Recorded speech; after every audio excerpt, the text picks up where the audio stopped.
Tonight, you do not have to fix it. Let those words come softly to you, as though they were placed upon your pillow by a loving hand. Tonight, you do not have to fix it. You do not have to turn the matter over and over in your mind until your thoughts grow weary. You do not have to push against a closed door. You do not have to rehearse the conversation, examine the delay, measure the silence, or try to force from the darkness an answer that belongs to the light. This night has not come to punish you with more thinking. This night has come as a holy pause. It has come as a quiet room in the house of God, where the soul may lay down its burden and remember that there is an intelligence greater than its anxiety, a wisdom greater than its confusion, a love greater than its fear. So breathe gently now, and let the outer world grow dim. Let the noise of the day fall away from you, one thought at a time. Whatever has been too heavy, whatever has seemed too tangled, whatever has resisted your efforts and tired your heart, bring it no further in your own hands. You have carried it long enough. You have studied it long enough. You have worried it long enough. Now let divine order take its place. I have learned through many years of watching the strange and beautiful ways of spirit that the human mind exhausts itself trying to arrange what only infinite intelligence can arrange. It sees only a little distance ahead. It knows only the few roads that appear before its eyes. It says it must happen this way, through this person, by this hour, from this door, and when that door does not open, it trembles. But spirit does not tremble. Infinite intelligence is never hurried, never confused, never late, never without a way. It knows the road beneath the road. It knows the answer behind the appearance. It knows the right person, the right word, the right moment, the right opportunity, the right release, and the right fulfillment. And when you cease trying to force the machinery of life with anxious hands, you make room for the perfect action of God. So tonight, you are not asked to force the answer. You are not asked to solve the problem before you sleep. You are not asked to prove your faith by being tense and vigilant. You are asked only to rest your mind upon one sacred truth, gently, faithfully, as one lays a flower upon an altar. Divine order is now established in my life. Say it inwardly, if you wish. Let it move through you slowly. Divine order is now established in my life, not tomorrow only, not after every outer circumstance has changed, not when you have understood every reason. Now, divine order is now established. It begins in the invisible. It begins in the unseen chamber of faith. It begins the moment you stop speaking disorder over your life and begin giving your word to the order of God. And before you drift too deeply into this sacred quiet, take one small outer action that agrees with your inner decision. If these words have found you at the right hour, subscribe to this channel, not as a restless habit, but as a gentle declaration that you are willing to return to faith, to the spoken word, to divine order, and to the wisdom of infinite spirit. Let it be a small sign, a quiet yes, that you are no longer giving your life to fear, but to the law of good. Subscribe now, and let this be your simple act of agreement with the blessing you are receiving tonight. Each time you return to these teachings, your faith will be watered, your words will be corrected, and your heart will remember what the world made it forget. And again, if these words have reached you in a moment when your soul needed rest, subscribe to this channel as though you were entering a little sanctuary of truth, not with haste, not with pressure, but with a calm inward consent. Let it say for you, I am willing to be guided. I am willing to speak rightly. I am willing to let divine order arrange what I cannot fix. For there is great power in a small act done with faith. There is great power in saying yes to the good before the good has fully appeared. Now return with me to the quiet.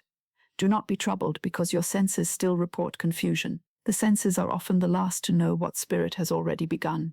The outer world is not always the first place where order appears. The first sign of divine order may not be a letter, a sum of money, a changed face, or an opened door. The first sign may be peace, a softening in the heart, a loosening in the shoulders, a breath that comes more easily, a strange inner knowing that says, this is being handled, and that is no small thing. Peace is often the first messenger of answered prayer. When divine order begins to work in a life, it does not always announce itself with thunder. Sometimes it enters like lamplight. It touches the frightened thought and quiets it.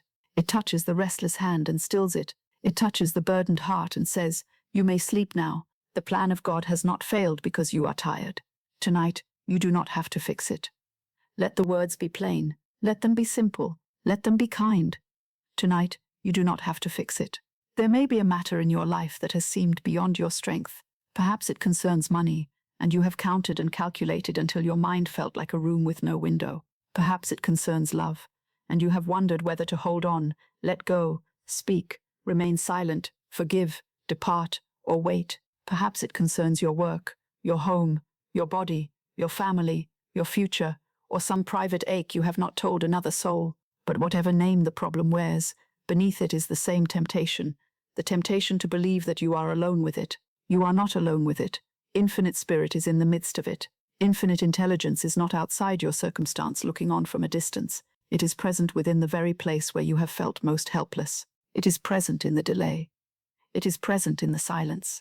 It is present in the unanswered question. It is present in the person you cannot change, the door you cannot open, the path you cannot see, and the fear you cannot seem to quiet by yourself. The presence of God is not absent because the evidence is incomplete. The presence of God is not absent because the solution has not yet taken visible form. The presence of God is not absent because you are tired, and so I would have you speak no more words against your good tonight.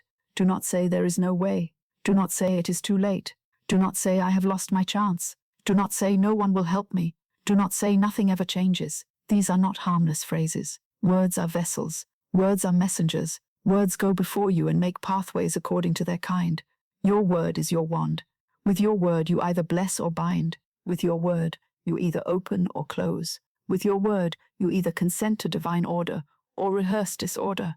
And so tonight, before sleep takes you into its gentle keeping, choose the word that heals the road ahead. Divine order is now established in my life. Let the sentence enter the room before you. Let it rest upon the walls. Let it bless the bed beneath you. Let it pass over your thoughts like a cool hand upon a fevered brow. Divine order is now established in my life. What I cannot arrange, Infinite Spirit arranges perfectly. What I cannot understand, Infinite Intelligence understands completely. What I cannot reach, Divine Love reaches without effort. What I cannot repair by anxiety, God restores by law. There is no confusion in the divine mind. There is no panic in Infinite Spirit. There is no strain in the action of God. The sun does not struggle to rise. The tide does not strain to return. The seed does not argue with the dark earth. Each has its appointed movement, its appointed timing, its appointed unfolding, and your good too has its appointed way. You may not see it tonight, but that does not mean it is not moving. You may not hear it tonight, but that does not mean it has not been spoken in the invisible. You may not know the messenger, the hour, the method, or the door, but Infinite Intelligence knows, and that is enough for sleep.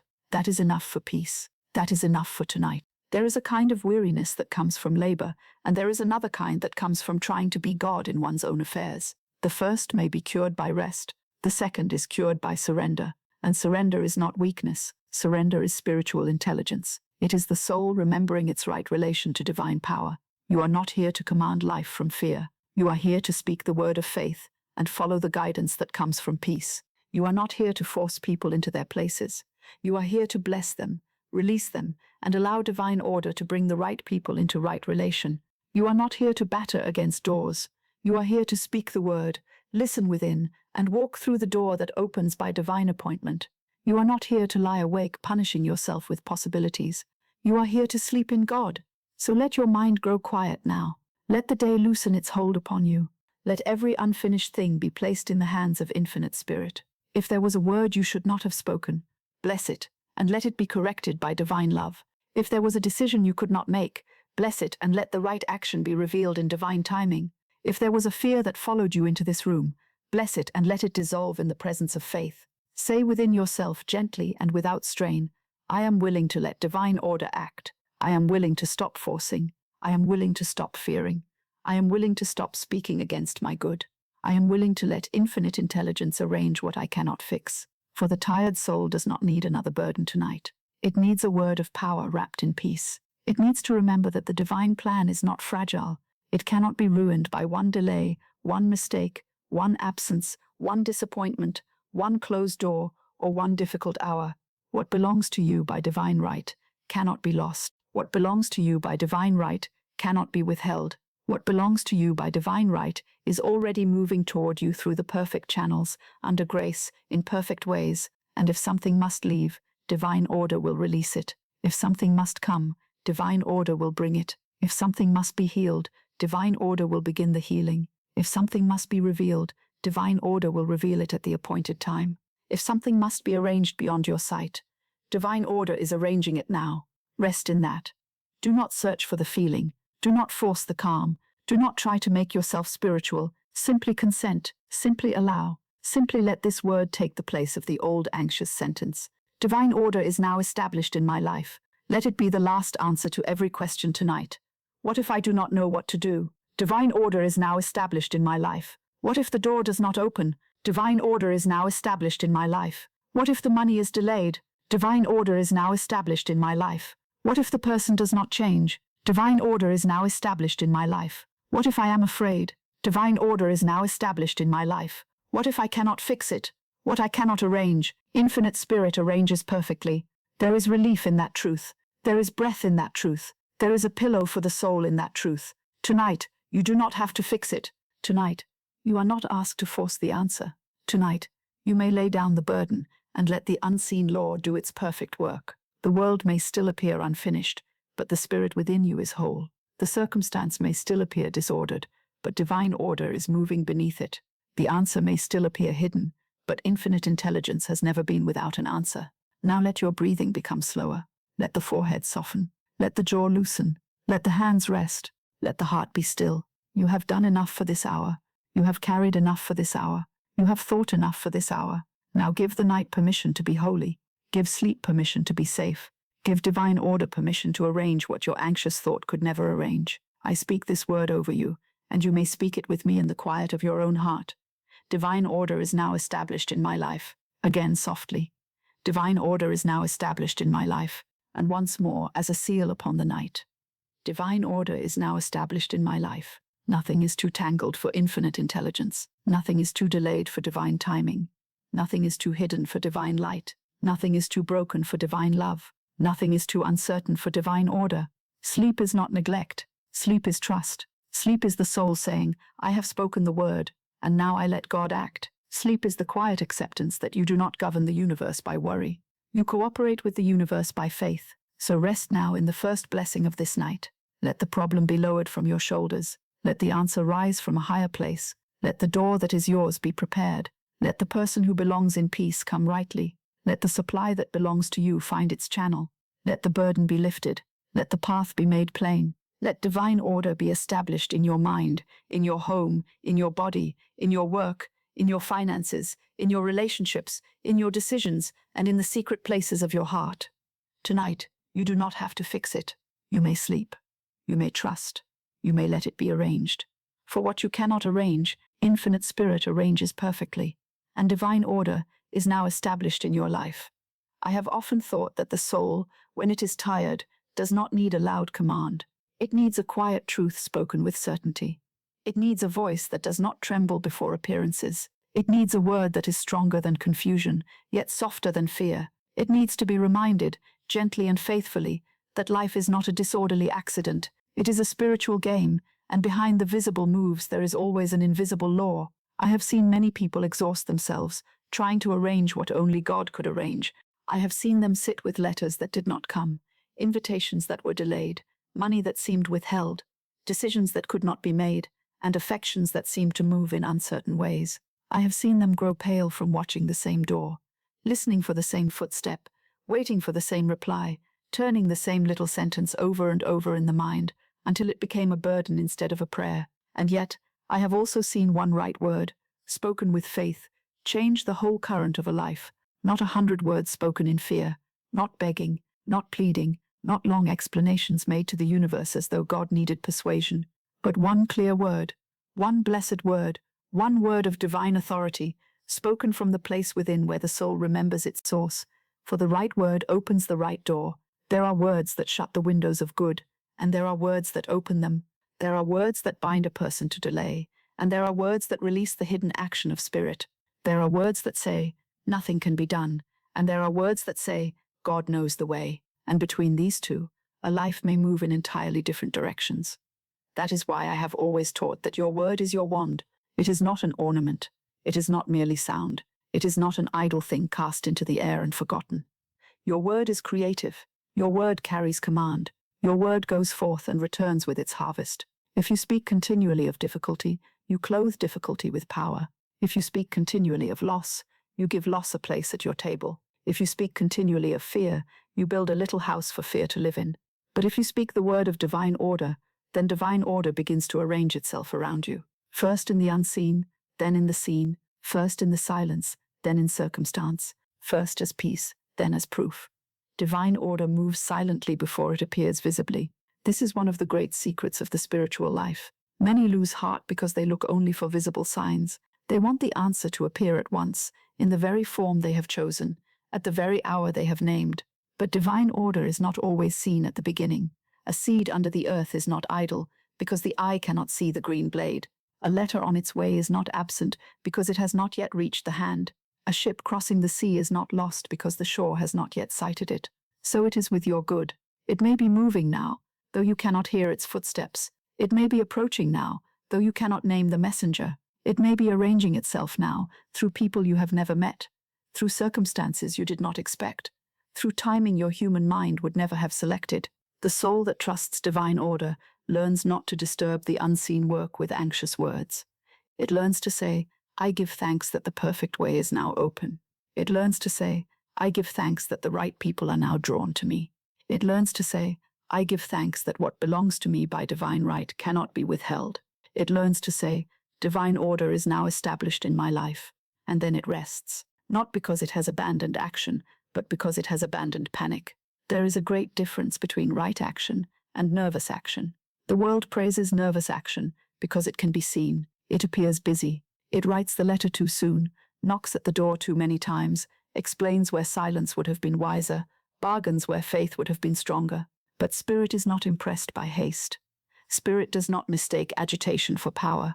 Right action comes clothed in peace. It may be a word, but it will be the right word. It may be a letter, but it will be the right letter. It may be a journey, but it will be made at the appointed time. It may be a silence, but the silence will be full of strength. It may be a release, but the release will open the way for something better than the thing fear tried to hold. When the soul is still, intuition speaks, and intuition is one of the quiet messengers of infinite intelligence. It rarely shouts. It does not argue like fear. It does not repeat itself feverishly in the mind. It comes as a gentle knowing, a soft pressure, a sudden peace around one direction, a quiet refusal around another. It comes as a sentence you did not reason out. It comes as a divine yes or a divine no, and the person who has ceased fighting appearances can hear it. This is why non-resistance is such a mighty law. To resist a situation with fear is to give it more life. To wrestle with it in the mind is to keep it close. To curse it, dread it, rehearse it, and speak it over and over is to fasten it more tightly to one's experience. But to bless it, to give it to God, to speak the word of divine order over it, and to stand quietly in faith, this changes the atmosphere around the thing. It is as though one opens a window in a room that had grown heavy. The air begins to move. Light enters. What seemed fixed begins to loosen. What seemed impossible begins to rearrange. I have seen this again and again. I have seen a person cease fighting over money and bless every bill as evidence of circulation, and suddenly a channel of supply appeared from an unexpected direction. I have seen a person cease clinging to another soul and bless them into their highest good, and either the relationship was restored in a new spirit, or something far better took its place. I have seen a person cease declaring failure and begin declaring perfect self-expression, and a door opened that no human planning could have constructed. The miracle is often not in doing more. It is in speaking differently, believing differently, and ceasing to obstruct divine order with fear. Life is a game, but it is not played successfully by strain. It is not won by the sharpness of anxiety or the force of personal will. It is played by spiritual law. It is played by faith. It is played by the spoken word. It is played by intuition, by non-resistance, by blessing instead of cursing, by expecting good instead of rehearsing evil. And it is played best by the one who knows that God is the only power. If you are lying here tonight with some unresolved matter in your heart, do not imagine that your worry is holding your life together. It is not your worry that keeps the stars in place. It is not your worry that makes the dawn return. It is not your worry that brings the tide to shore or the flower from the earth. There is an order far greater than your thinking, and you may trust that order with your affairs. You may trust it with the thing you do not understand. You may trust it with the person you cannot change. You may trust it with the answer you have not received. You may trust it with the money that seems delayed. You may trust it with the road that has not yet appeared. You may trust it with the timing. You may trust it with the outcome. For what belongs to you by divine right cannot pass you by. It cannot be stolen by another. It cannot be ruined by delay. It cannot be lost in confusion. If it is yours in the divine plan, it has your name upon it in the invisible, and divine order knows how to deliver it. And if something has been withheld, it may be because infinite intelligence has selected something better. This is not always easy for the human heart to accept at once. The human heart often loves the familiar, even when the familiar has wounded it. It clings to the door it knows, even when that door has not opened. It fears the empty space between what has gone and what has not yet arrived. But the soul that understands divine order learns to bless the empty space. It says, this space is not emptiness, it is preparation. It says, this delay is not denial, it is divine adjustment. It says, this silence is not abandonment, it is the quiet in which right action is being formed. It says, divine order is now established in my life. The old world may call this foolish. It may say, you must worry, you must fear, you must take matters into your own hands, you must press, force, chase, bargain, and strain. But I tell you, the spiritual law does not require frantic effort. It requires alignment. It requires the words spoken in faith. It requires the heart that will not bow down to appearances as though they were final.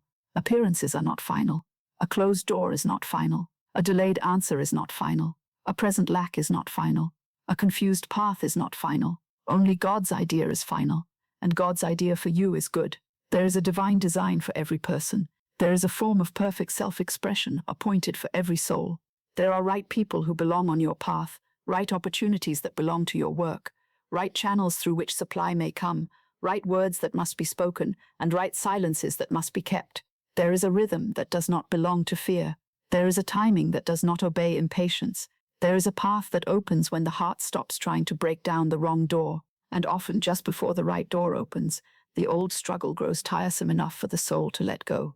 That may be why you are here tonight. Perhaps you have not failed. Perhaps you have simply come to the end of forcing. Perhaps your weariness is not a punishment, but an invitation. Perhaps the very tiredness in your mind is the signal that the old method has served its time, and now the soul is ready to live by another law, a higher law, a quieter law, a law that says, speak the word, cast the burden, listen within, and let divine order arrange the way. There is no need to make this complicated. Spiritual truth is often simple enough to be missed by the anxious mind. The anxious mind wants many steps, many signs, many proofs, many guarantees, but faith may begin with one sentence. Divine order is now established in my life. Say it softly, and do not argue with it. Divine order is now established in my life. Let it cover the unfinished business. Divine order is now established in my life. Let it pass over the unanswered letter. Divine order is now established in my life. Let it bless the delayed money. Divine order is now established in my life. Let it quiet the heart that waits for love. Divine order is now established in my life. Let it enter the body and bring peace. Divine order is now established in my life. There are people tonight who believe they must know everything before they can rest. They must know what will happen, who will come, what will be said, how the money will appear, whether the opportunity will remain, whether the door will open, whether the heart will heal. But no one ever entered peace by knowing all the details. Peace comes by trusting the one who knows them. Infinite intelligence knows the detail your mind has missed. Infinite spirit knows the road your eyes cannot see. Divine love knows how to remove what harms and restore what blesses. Divine order knows the place for every person, every answer, every opportunity, every coin, every word, every delay, every release. And when you give your life to that order, you do not become helpless. You become guided. You become less frantic and more receptive, less fearful and more intuitive, less attached to the wrong thing and more available to the right one, less occupied with appearances and more aligned with truth. That is the quiet power of a soul that has learned the game of life. It does not deny the existence of a problem. It denies the problem the right to govern the spirit. It does not pretend that a door appears open when it is closed. It simply knows that no closed door can defeat the divine plan. It does not say that every delay is pleasant.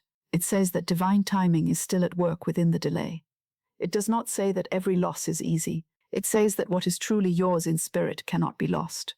And so tonight, let yourself become a student of this quieter law. Do not study it with strain. Receive it as one receives a candle in a dark room. The right word opens the right door. Your word is your wand. Divine order moves silently before it appears visibly.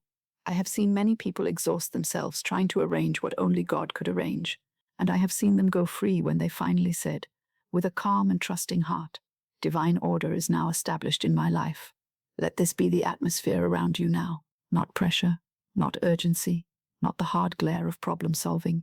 Let the atmosphere be like an old room at evening, warm with lamplight, quiet with prayer, filled with the certainty that God has never lost the thread of your life. Sit inwardly in that room. Rest there. Let the old fear stand outside the door. Let the old argument grow quiet. Let the old question fade. You are not without guidance. You are not outside the law of good. You are not forgotten by infinite spirit. You are in the presence of divine order, and divine order is already moving, even before you see it. So speak no more of impossibility tonight. Speak no more of being trapped. Speak no more of being too late. Speak no more of having missed your good. The soul that speaks with God-given authority does not beg the world for evidence. It gives the world a new instruction, and your instruction tonight is peace. Your instruction tonight is trust. Your instruction tonight is release. Your instruction tonight is, divine order is now established in my life. Let every thought that comes after this be softened by that sentence. Let every fear that rises be answered by that sentence. Let every image of disorder be corrected by that sentence. Let every place in your life that seems unsettled receive that sentence as a blessing. Divine order is now established in my life. The right word has been spoken.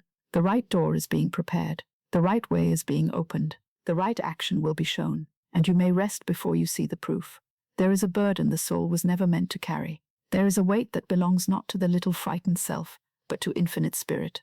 There is a problem which becomes heavier each time the human mind claims ownership of it, and lighter the moment it is placed where it belongs, in the keeping of divine intelligence. I have watched many people suffer, not because their good was absent, but because they were trying to carry both the question and the answer.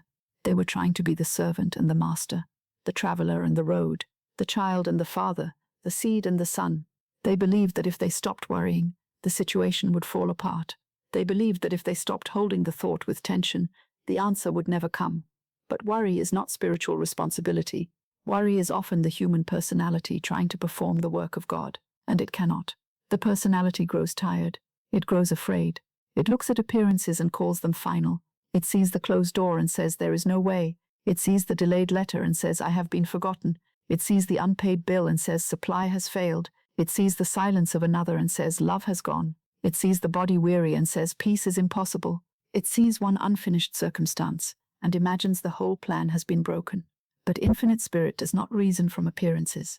Infinite spirit knows the end from the beginning. Infinite spirit knows the unseen road, the hidden helper, the appointed hour, the word that must be spoken, the word that must not be spoken, the person who must come, the person who must go, the channel that must open, and the thing that must be released before the blessing can enter. That is why I have always taught the great law of casting the burden. To cast the burden is not to give up in despair. It is not to say that evil is stronger than good. It is not to become passive, helpless, or indifferent. No. To cast the burden is to place the weight of the problem upon the Christ within, the perfect spiritual self, the divine presence that is never afraid, never confused, never separated from its source. It is to say, with quiet authority, I cast this burden on the Christ within, and I go free. Let the words come slowly. I cast this burden on the Christ within, and I go free. Again softly, I cast this burden on the Christ within, and I go free. These words are not merely comfort. They are spiritual action. They are a movement of the soul from fear into faith. They are the act of taking the burden out of the restless hands of the personality and placing it in the hands of infinite intelligence, where all burdens are dissolved, adjusted, healed, or divinely replaced. Tonight you may do this, not tomorrow, not when you understand everything, not when the other person changes, not when the money appears, not when the door opens, not when the body feels perfect, not when the outer world gives you permission to rest. Tonight, you may cast the burden. Bring to mind, very gently, the thing you have been carrying. Do not grasp it. Do not study it. Do not begin again the old argument. Just notice it, as one might notice a heavy parcel that has been in the arms too long. Perhaps it is a person. Perhaps there is someone you cannot change, cannot reach, cannot understand, cannot hold, cannot release without pain. Perhaps you have tried to arrange their thoughts, their feelings, their words, their return, their apology, their affection, their decision. Perhaps you have lain awake asking, what do they think? What will they do? What should I say? What if they go? What if they stay?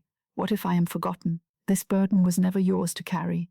You may bless that soul now and place them in divine order. Say inwardly, with no hardness and no fear, I give this person to divine love. I give this relationship to divine order. I release every soul to the perfect plan of God. Divine order is now established in my life. No person is your source. No person is your prison. No person can keep from you the love, peace, companionship, or right relation that belongs to you by divine right. If that soul belongs in your life under grace, divine order knows how to bring harmony. If that soul does not belong, divine order knows how to release both of you into freedom. You do not need to force love. You do not need to beg for place. You do not need to keep watch through the night over another person's heart. God is in charge of all hearts. Cast the burden. I cast this burden on the Christ within, and I go free. Perhaps the burden is money. Perhaps you have counted what is owed, what is missing, what is delayed, what is required, until your very nerves have become tired from calculation. Perhaps you have feared the bill, feared the letter, feared the rent, feared the debt, feared tomorrow's need.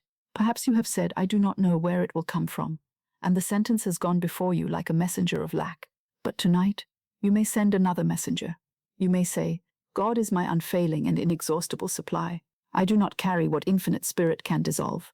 I give this financial matter to divine order. Divine order is now established in my finances. Supply does not begin in the purse. It does not begin in one employer, one customer, one family member, one opportunity, or one visible channel. Supply begins in God. The channel may change, but the source does not. When one channel appears closed, infinite spirit is not closed. When one person cannot help, infinite spirit is not helpless. When one sum is delayed, divine substance has not ceased to exist. So bless the need, bless the bill, bless the empty space, bless the money that has gone out, bless the money that is coming in, bless the unseen channels, bless the hands through which your good may pass, bless the divine idea that knows how to meet every need in perfect ways, and cast the burden.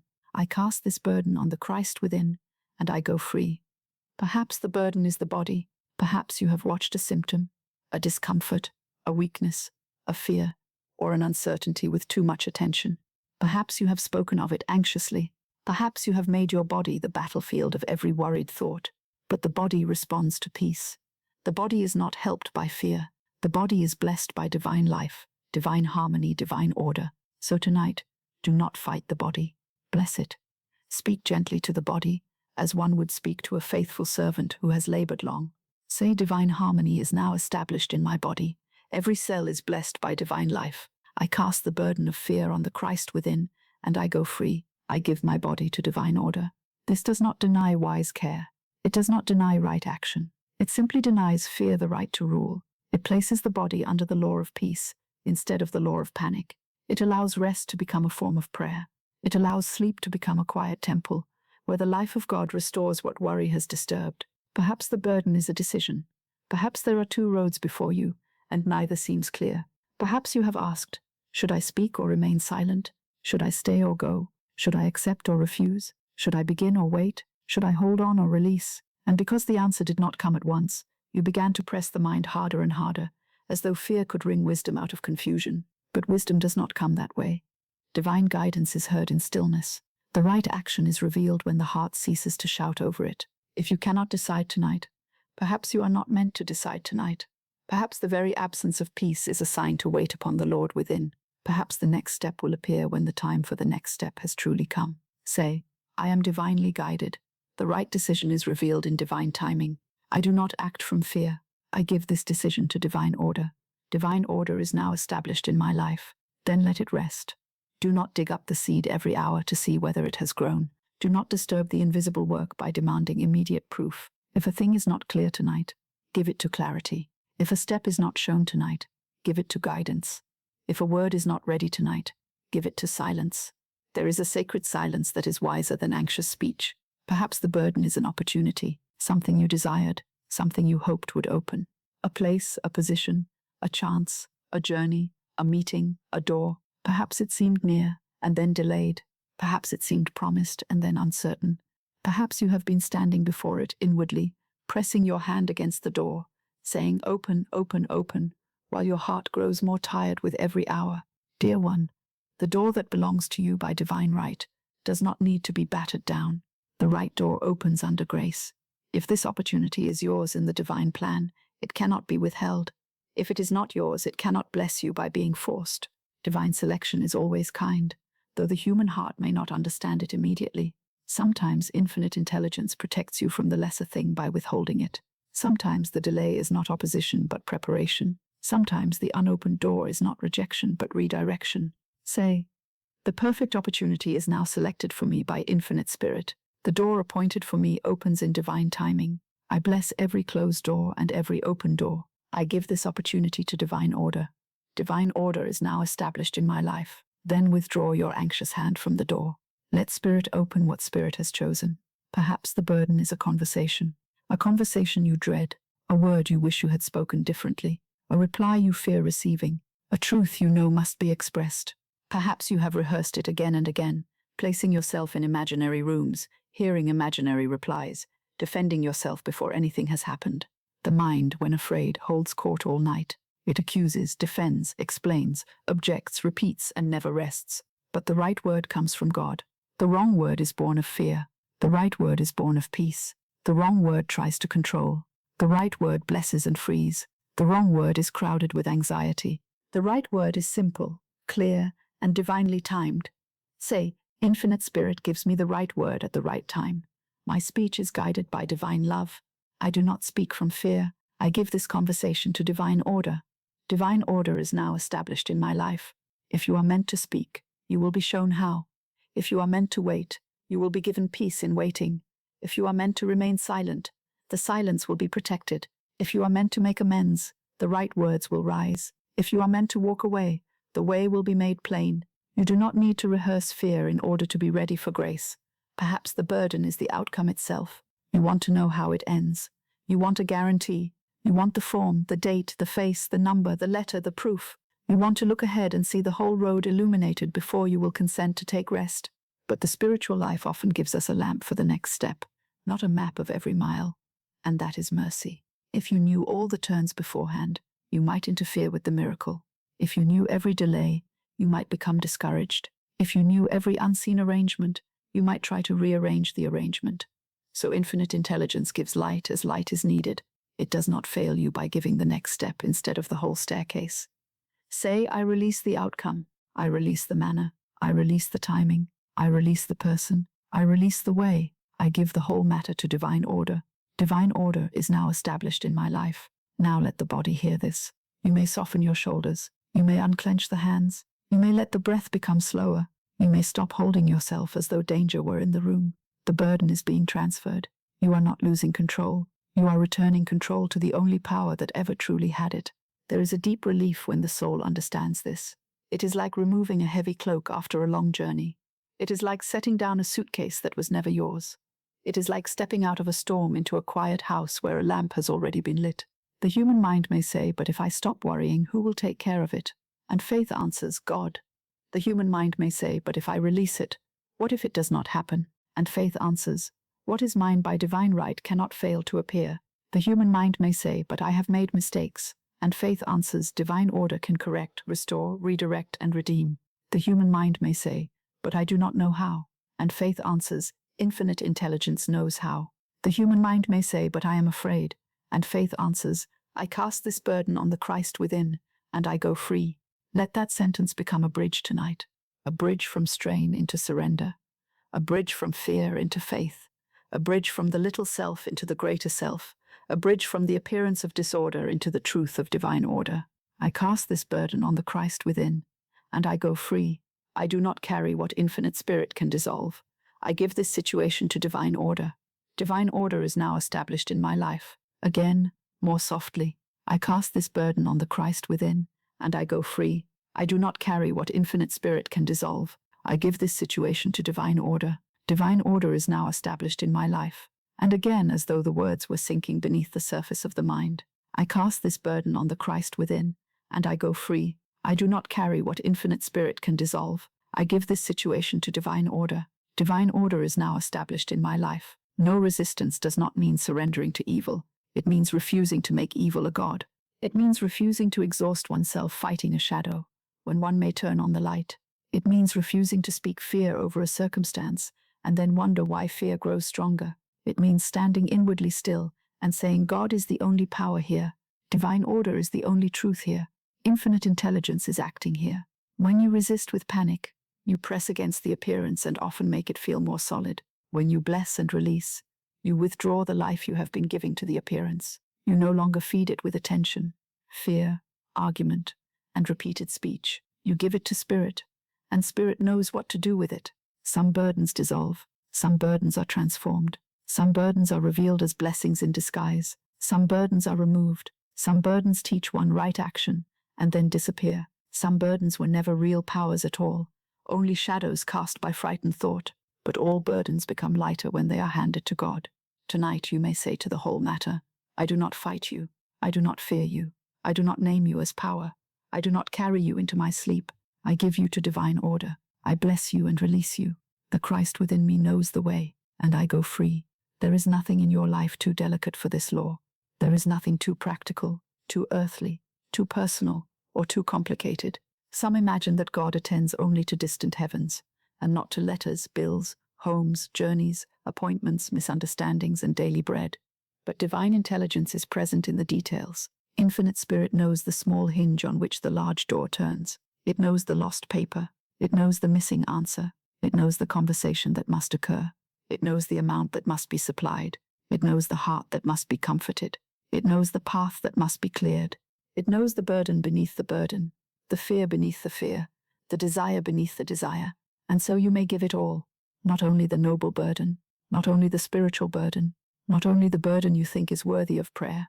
Give the little worry, give the foolish fear, give the secret anxiety, give the thing you are ashamed to still be carrying, give the hope you have not dared to speak aloud, give the disappointment you have tried to hide, give the tiredness, give the question, give the whole tangled skein. Infinite Spirit is not confused by what confuses you. Infinite Spirit does not require you to untangle the knot before you hand it over. Hand it over as it is. Say, here is the whole matter, dear God. Here is the fear. Here is the hope. Here is the confusion. Here is the attachment. Here is the delay. Here is the person. Here is the need. Here is the decision. Here is the outcome. I cast this burden on the Christ within, and I go free. I give this situation to divine order. Divine order is now established in my life. Now feel, if you can, that the burden is no longer pressed against your heart. You may not feel perfect peace at once, and that is all right. Faith does not always begin as a great emotion. Sometimes faith begins as a small willingness not to repeat the fear. Sometimes faith begins as one quieter breath. Sometimes faith begins as a decision to stop arguing with life for one night. One night of surrender can begin a new order. One night of right words can redirect the inner current. One night of casting the burden can open a secret door. Do not despise the small beginning. A large gate turns upon a small hinge. A great ship is guided by a small rudder. A life may be changed by one sentence spoken in faith before sleep. So let this be the sentence. I cast this burden on the Christ within, and I go free, and let this be the blessing. Divine order is now established in my life. You may sleep even though the answer has not yet appeared. You may sleep even though the letter has not yet arrived. You may sleep even though the money has not yet shown itself. You may sleep even though the other person has not yet spoken. You may sleep even though the decision has not yet been made. You may sleep even though the road is not yet clear. For sleep tonight is not neglect. Sleep is your act of trust. Sleep is your refusal to worship the problem. Sleep is your declaration that infinite intelligence remains awake. While your body rests, the law works. While your mind grows quiet, divine order moves. While you cease forcing, the right arrangement begins to take form. While you release the burden, the Spirit within takes it up and makes all things new. You do not have to carry the person. You do not have to carry the money. You do not have to carry the body. You do not have to carry the decision. You do not have to carry the opportunity. You do not have to carry the conversation. You do not have to carry the result.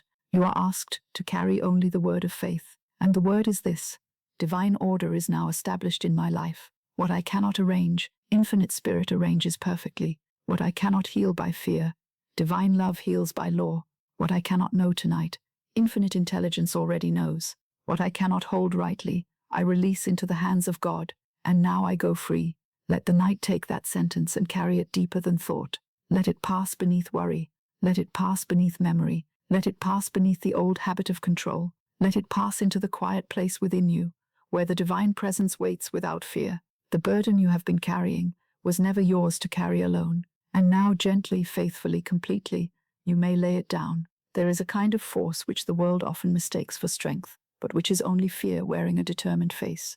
It says, I must make this happen now. It says, I must press this person, open this door, obtain this answer, secure this money, settle this matter, and quiet this fear by my own effort.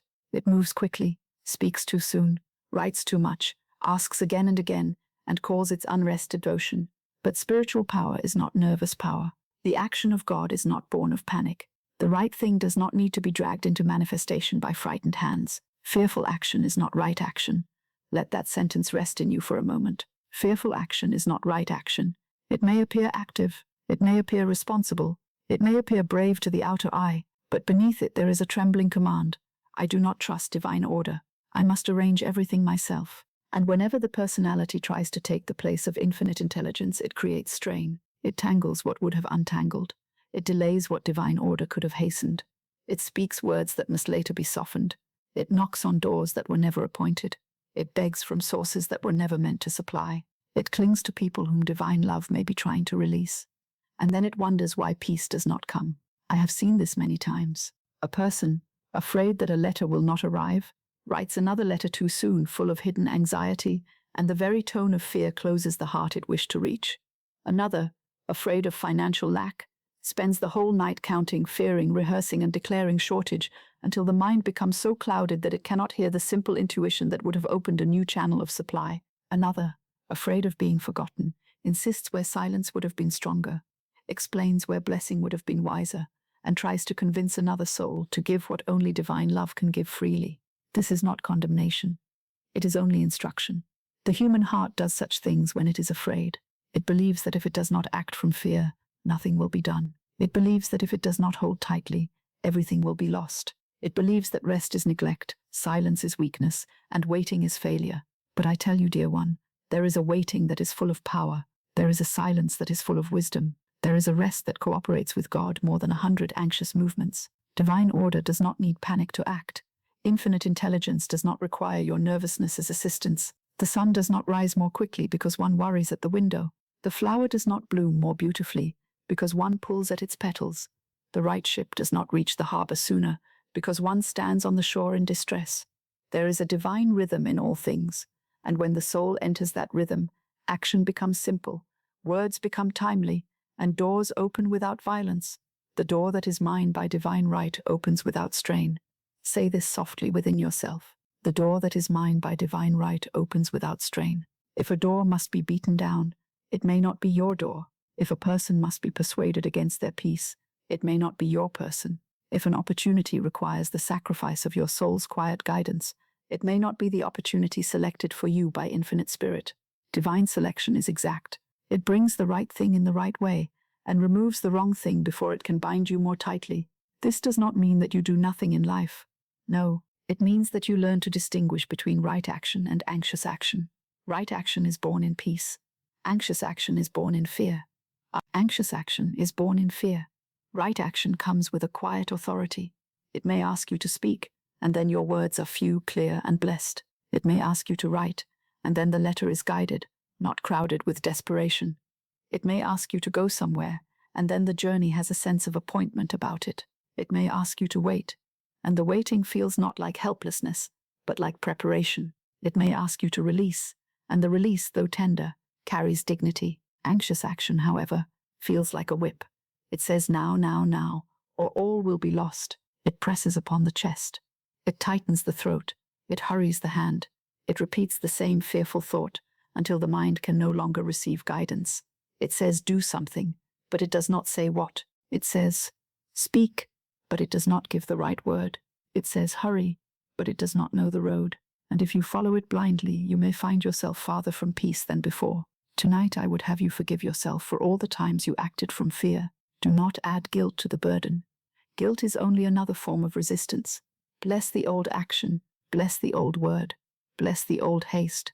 Say, even this is now corrected under grace. Infinite Spirit can redeem mistaken action when one returns to the law of faith. No sincere soul is beyond divine adjustment. No error is stronger than God. But from this night forward, learn the difference. When you feel compelled by panic, pause. When you feel driven by dread, pause. When you feel you must convince, beg, force, chase, or demand before morning. Pause, let the breath become slow. Place the matter in the hands of infinite intelligence. Say, I am divinely guided. I am not driven by fear. Again with tenderness. I am divinely guided. I am not driven by fear. Guidance is different from compulsion. Guidance has peace in it, even when it asks courage. Fear has disturbance in it, even when it pretends to be wisdom. Guidance may tell you to act, but it will not strip you of dignity. Guidance may tell you to speak, but it will not fill your words with pleading. Guidance may tell you to wait, but it will not mock you in the waiting. Guidance may tell you to release, but it will not leave you empty. It will leave you open, and the open soul can receive. Many people delay their good by trying to force the form in which it must appear. They say, it must come from this person. They say it must be this position. They say it must be this house, this answer, this road, this sum, this exact reply. They instruct infinite intelligence as though the human mind knew more than God. Then, when that one narrow channel seems closed, they declare that their good has failed. But your good is not limited to the channel you have selected. God is the source, and the channels are many. The person you are trying to convince may not be the channel. The door you are trying to break open may not be the door. The opportunity you are trying to force may be too small for the blessing appointed. The answer you are demanding tonight may not be the answer that will bring peace. Infinite intelligence may be moving by another road altogether, while fear keeps you staring at the old one. This is why surrender is wisdom. Not surrender to evil, not surrender to lack, not surrender to loneliness, confusion, or defeat. Surrender to God. Surrender to the divine plan. Surrender to the truth that infinite spirit knows more ways than the personality can count.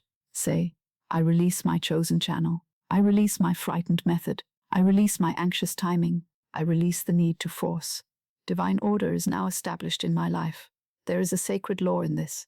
When the grasp relaxes, the good can move. When the mind ceases shouting, intuition can be heard. When the heart stops clinging to the wrong form, the right form can appear. When the hand opens, it can receive what it could never hold while closed in fear. I have known people who stood before a door and prayed for it to open, not knowing that divine love was protecting them from what lay behind it. They wept over a delay, only to discover later that the delay saved them from a lesser fate. They mourned a person who did not return, only to find a deeper peace and a truer love beyond the first grief. They feared the loss of one opportunity, only to be led to the work that became their perfect self-expression. Divine order often looks like interruption before it reveals itself as protection. It often looks like delay before it reveals itself as timing. It often looks like loss before it reveals itself as selection. It often looks like silence before it reveals itself as guidance. And so if something has not yielded to force, do not assume that life is against you. It may be that your soul is being saved from your own anxious demand. It may be that divine intelligence is saying, not this way, not this hour, not this person, not this lesser thing. Be still, and I will show you the appointed way. The appointed way has a different feeling. It is not always easy, but it is clean. It may ask courage, but not self-betrayal. It may ask patience, but not despair. It may ask effort, but not strain. It may require a letter, a conversation, a decision, a journey, or a new beginning, but the action rises from a deeper place than fear. Right action feels guided. Anxious action feels driven. Right action leaves the soul intact. Anxious action scatters the soul. Right action speaks from faith. Anxious action speaks against its own good. Right action blesses. Anxious action grasps. Right action says, God goes before me. Anxious action says, I am alone. You are not alone. You are not left to push the great machinery of life with your small hands. You are not required to persuade the universe to be good. You are not required to stay awake all night guarding your blessings from loss. What is yours by divine right is protected by divine law. What is not yours by divine right may be removed by divine mercy, and both movements are part of order. Let that comfort you. Sometimes the thing you cannot force is the very thing you must release. Sometimes the thing you cannot solve tonight is the thing that will solve itself when you stop feeding it with fear. Sometimes the thing that resists your effort is resisting because another way has been prepared. When I cease forcing, infinite intelligence begins arranging. Say that slowly. When I cease forcing, infinite intelligence begins arranging. Again, when I cease forcing, infinite intelligence begins arranging. This is not a bargain with God. It is a return to spiritual law. You are not saying, I will do nothing. You are saying, I will do nothing from fear. You are not saying, I will never act. You are saying, I will wait for right action. You are not saying, I do not care. You are saying, I care enough to stop damaging this situation with panic. There is great wisdom in restraint.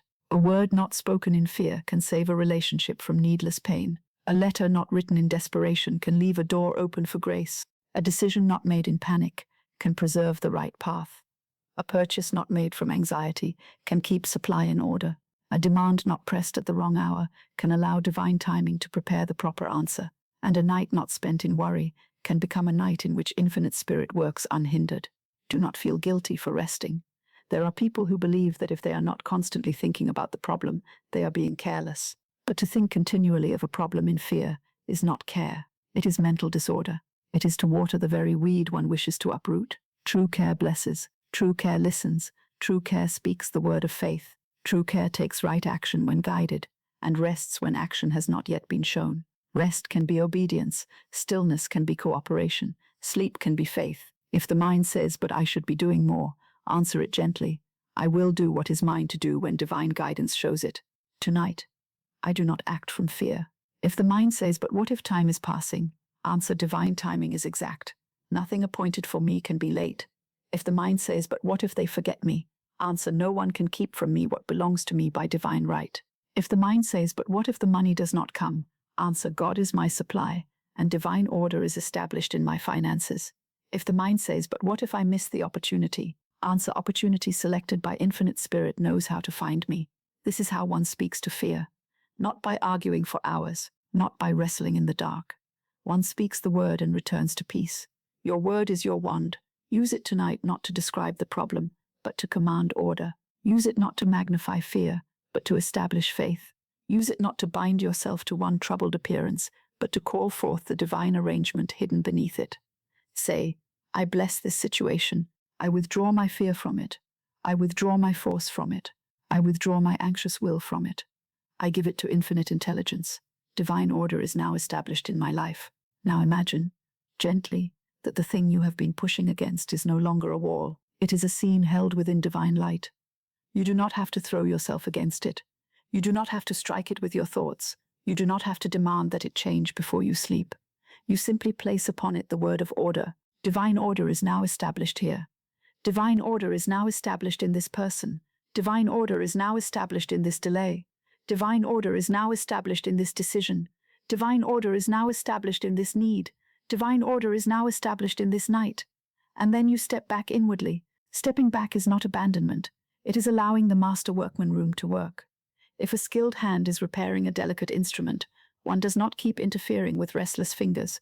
If a wise physician is attending to a wound, one does not constantly disturb the dressing to see whether healing has begun.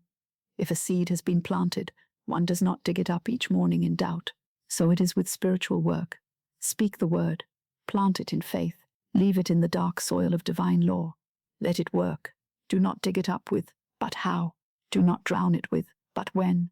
Do not uproot it with, but what if? These questions, when asked from fear, do not bring wisdom. They bring agitation. They pull the soul back into the narrow world of appearances. They make one forget that the invisible always precedes the visible. Divine order moves silently before it appears visibly. You may not see the arrangement tonight. That is why it is faith. You may not know the person being prepared, the word being formed, the channel being opened, the protection being placed, the delay being turned, the lesser thing being removed, the better thing being selected, but you can know the law. The law of God is good. The law of divine order is exact. The law of the spoken word is creative. The law of non-resistance is freedom. The law of faith is greater than the law of fear. Let these truths become a soft covering over your mind. There is no need to strain toward them. Simply allow them. Perhaps the situation that troubles you has been made worse by too much force. If so, let there be no shame. Say instead, divine order now corrects all mistakes. Perhaps words have been spoken too quickly. Say, divine love now adjusts all words. Perhaps you have frightened yourself with repeated thoughts. Say, the peace of God now fills my mind. Perhaps you have pushed against a door that did not open. Say, the right door opens under grace. Nothing is wasted when it is given to spirit. Even your anxiety can become the turning point if it leads you back to faith. Even your weariness can become a blessing if it causes you to release the burden. Even your delay can become a path if you let divine order guide you through it. Now, let us speak gently of those moments when one tries to convince another person. It may be a beloved, a child, a friend, a partner, a relative, an employer, a client, or someone whose approval seems important. Fear says, make them understand, make them agree, make them come near, make them choose you, make them see, but no soul is rightly governed by another's fear. Divine love does not coerce. If a word must be spoken, let it be spoken under grace. If a heart must be changed, let divine love do the changing. If a relationship must be restored, let it be restored in divine order, not dragged back by anxiety. If a connection must be released, let it be released with blessing, not bitterness. Say, I release every soul to divine love. I do not force affection. I do not bargain for peace. I do not persuade from fear. The right people are now in right relation under divine order. This gives freedom to others and freedom to you. It removes the strain from love. It removes the panic from communication. It removes the feverish desire to be chosen by one who may not be the appointed channel of your good. It allows divine selection to work, and divine selection is always wiser than personal attachment. Now, let us speak gently of money. Fearful action around money is very common. A person may awaken in the night and begin calculating, subtracting, worrying, imagining loss, imagining shame, imagining doors closing. Then in fear, they may make hurried decisions, speak words of lack, or grasp at unsuitable opportunities. But money, like every other form of good, responds to consciousness, order, and right action. You do not invite supply by worshipping lack. You do not open channels by declaring that no channels exist. You do not strengthen prosperity by repeating poverty. Bless the financial matter, and be still enough to hear the right action. Say, I bless every financial obligation. I bless every channel of supply. I do not act from fear about money. I am divinely guided in all affairs. Divine order is now established in my finances. Then listen. Perhaps tomorrow you will be guided to write a proper letter. Perhaps you will remember a resource you had forgotten. Perhaps a person will speak a helpful word. Perhaps a new idea will arrive in the morning. Perhaps nothing outer will happen at once, but the inner terror will loosen, and that will be the first opening. Do not despise the first opening. Peace is often the beginning of supply. Now, let us speak gently of silence. There is silence that frightens the mind because it does not know what is being prepared. There is silence after a request, silence after a prayer, silence after a conversation, silence after an effort, silence after hope. The frightened mind fills silence with disaster. It says nothing is happening, but that is seldom true. Much happens in silence. The seed works in silence. The dawn forms in silence. Healing begins in silence. Divine order arranges in silence. If you are facing silence tonight, do not rush to fill it with fear. Bless the silence. Let it become a sanctuary instead of a prison. Say, this silence is filled with divine order. This silence is filled with divine intelligence. This silence is filled with right action preparing itself. I do not disturb the silence with fear. Divine order is now established in my life. There is something very powerful in leaving a matter alone after you have blessed it. To leave it alone does not mean to forget it. It means to stop striking it with thought. It means to stop tearing it open with imagination. It means to let God have it, truly have it, for a while. Tonight, let God have it. Let God have the person. Let God have the letter. Let God have the money. Let God have the decision. Let God have the opportunity. Let God have the body. Let God have the timing. Let God have the outcome. Let God have the way. You may take the next right step when the next right step is shown. Until then, rest. I am divinely guided. I am not driven by fear. The door that is mine by divine right opens without strain. Fearful action is not right action. When I cease forcing, infinite intelligence begins arranging. Let these sentences move more slowly now. I am divinely guided. I am not driven by fear. I am divinely guided. I am not driven by fear. The door that is mine by divine right opens without strain. The door that is mine by divine right opens without strain. When I cease forcing, infinite intelligence begins arranging. When I cease forcing, infinite intelligence begins arranging. Divine order is now established in my life. Divine order is now established in my life. You need not earn rest by solving everything first. You need not prove your worth by staying awake in distress. You need not show God how much you care by refusing peace. Peace is not indifference. Peace is power under divine law. The quiet mind becomes a clear instrument. The quiet heart hears intuition. The quiet body receives renewal. The quiet soul remembers God. And when the soul remembers God, it no longer mistakes panic for protection. Tonight, if no action is clearly shown, then the right action is rest. If no word is clearly given, then the right word is silence. If no door is clearly open, then the right movement is trust. If no answer is visible, then the right prayer is divine order.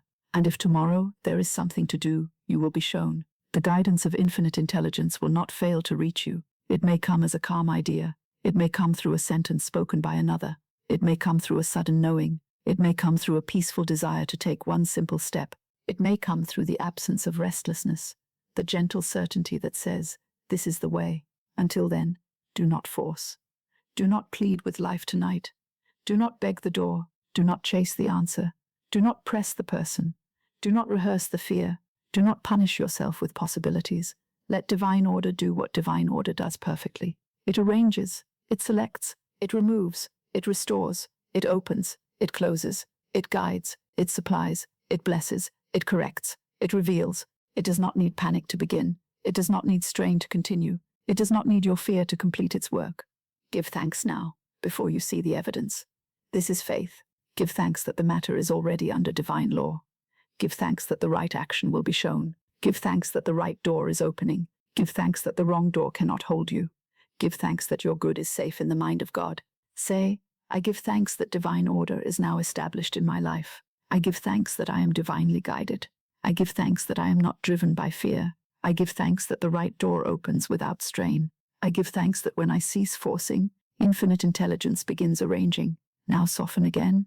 The forehead may rest. The jaw may rest. The shoulders may rest. The heart may rest. The hands may rest. The whole body may learn from the soul that force is no longer required tonight. You have spoken the word. You have blessed the matter. You have withdrawn the anxious hand. You have given the situation to divine order. Now let the night receive you. Let sleep become your cooperation with God. Let stillness become your offering. Let trust become your action. Let peace become your proof. For fearful action is not right action. The door that is yours by divine right opens without strain. You are divinely guided. You are not driven by fear. And when you cease forcing, infinite intelligence begins arranging. The night is a sacred threshold. It is not merely the ending of a day. It is the quiet gate between the visible and the invisible, between the work of the hands and the work of the spirit, between what the mind has tried to arrange and what infinite intelligence can arrange when the mind is still. Many people enter this threshold carelessly. They carry into sleep the very words they would not wish to see take form. They lie down, repeating the difficulty. They murmur the debt. They rehearse the loss. They speak again of the delay, the silence, the fear, the disappointment, the body, the bill, the closed door, the uncertain heart, and then they wonder why the morning brings the same old heaviness.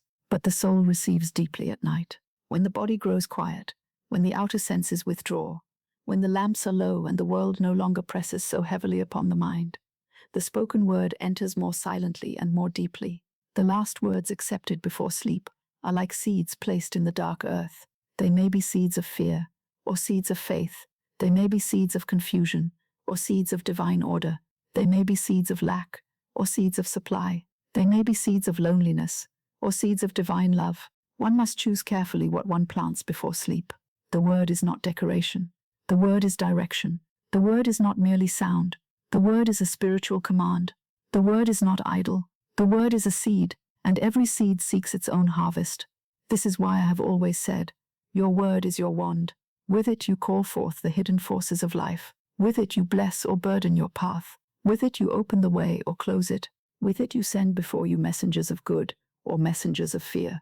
And at night, when the soul stands near the inner world, the word goes forth with peculiar power.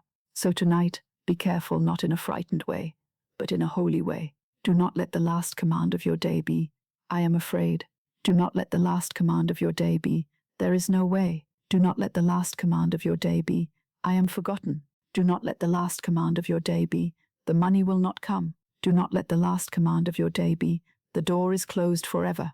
Do not let the last command of your day be, I cannot bear this. These phrases may seem like private thoughts, but the inner life hears them. The subconscious soil receives them. The unseen law takes them as instructions. It does not argue as another person might argue. It does not say, surely you do not mean this. It receives the image, the feeling, the word, and begins to shape itself accordingly. Therefore, before sleep, give it another word. Give it the word of God's order. Give it the word of release. Give it the word of supply. Give it the word of blessing. Give it the word of faith. Say, I will not speak against my good tonight. Let that be a gentle vow. I will not speak against my good tonight. Again, softly, I will not speak against my good tonight. You may have spoken against it earlier. You may have worried.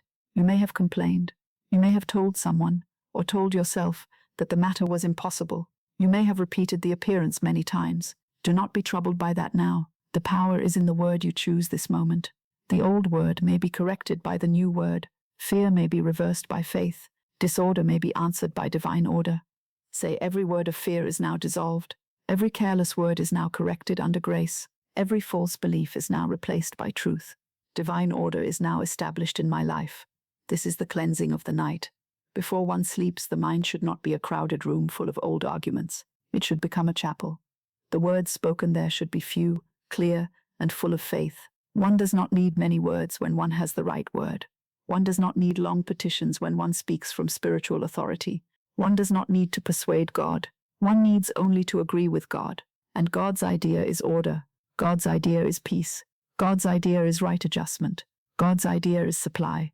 God's idea is love. God's idea is perfect self-expression. God's idea is divine timing. God's idea is the right way opening under grace. So tonight, agree with God. Do not agree with fear. Do not agree with the visible disorder. Do not agree with the voice that says nothing can change. Do not agree with the old sentence that has made your heart heavy. Withdraw your agreement from the appearance and give your agreement to divine law. Say, my word goes before me and makes crooked places straight. My word goes before me and makes crooked places straight. My word goes before me and makes crooked places straight. My word goes before me and makes crooked places straight. Feel how different this is from worry. Worry circles the same place. The spoken word of faith goes before you. Worry exhausts the mind. The spoken word of faith clears the path. Worry says, I am trapped inside this condition. The spoken word says, divine order has gone before me into this condition and made the way plain. My word goes before me and makes crooked places straight. This is not human boasting. It is spiritual law. The word spoken in faith is not your little frightened word. It is the word aligned with infinite spirit. It is the wand placed again in the hand of the soul. It is the divine command that says to the confusion, you are not final. It says to the delay, you are under divine timing.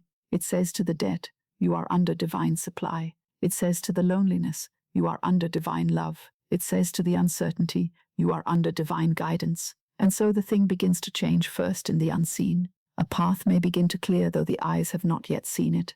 A person may begin to be moved though the ear has not yet heard the message. A channel of supply may begin to open though the hand has not yet received it. A burden may begin to dissolve though the mind has not yet understood how. Divine order moves silently before it appears visibly. This is why the night is precious. It gives you the chance to stop repeating the appearance and begin repeating the truth. Many people think they are merely describing their lives when they speak. They say, I am only telling what is happening. But one may describe a condition until one fastens it more tightly to oneself. One may rehearse the trouble until it grows roots. One may call the delay permanent by speaking of it as final.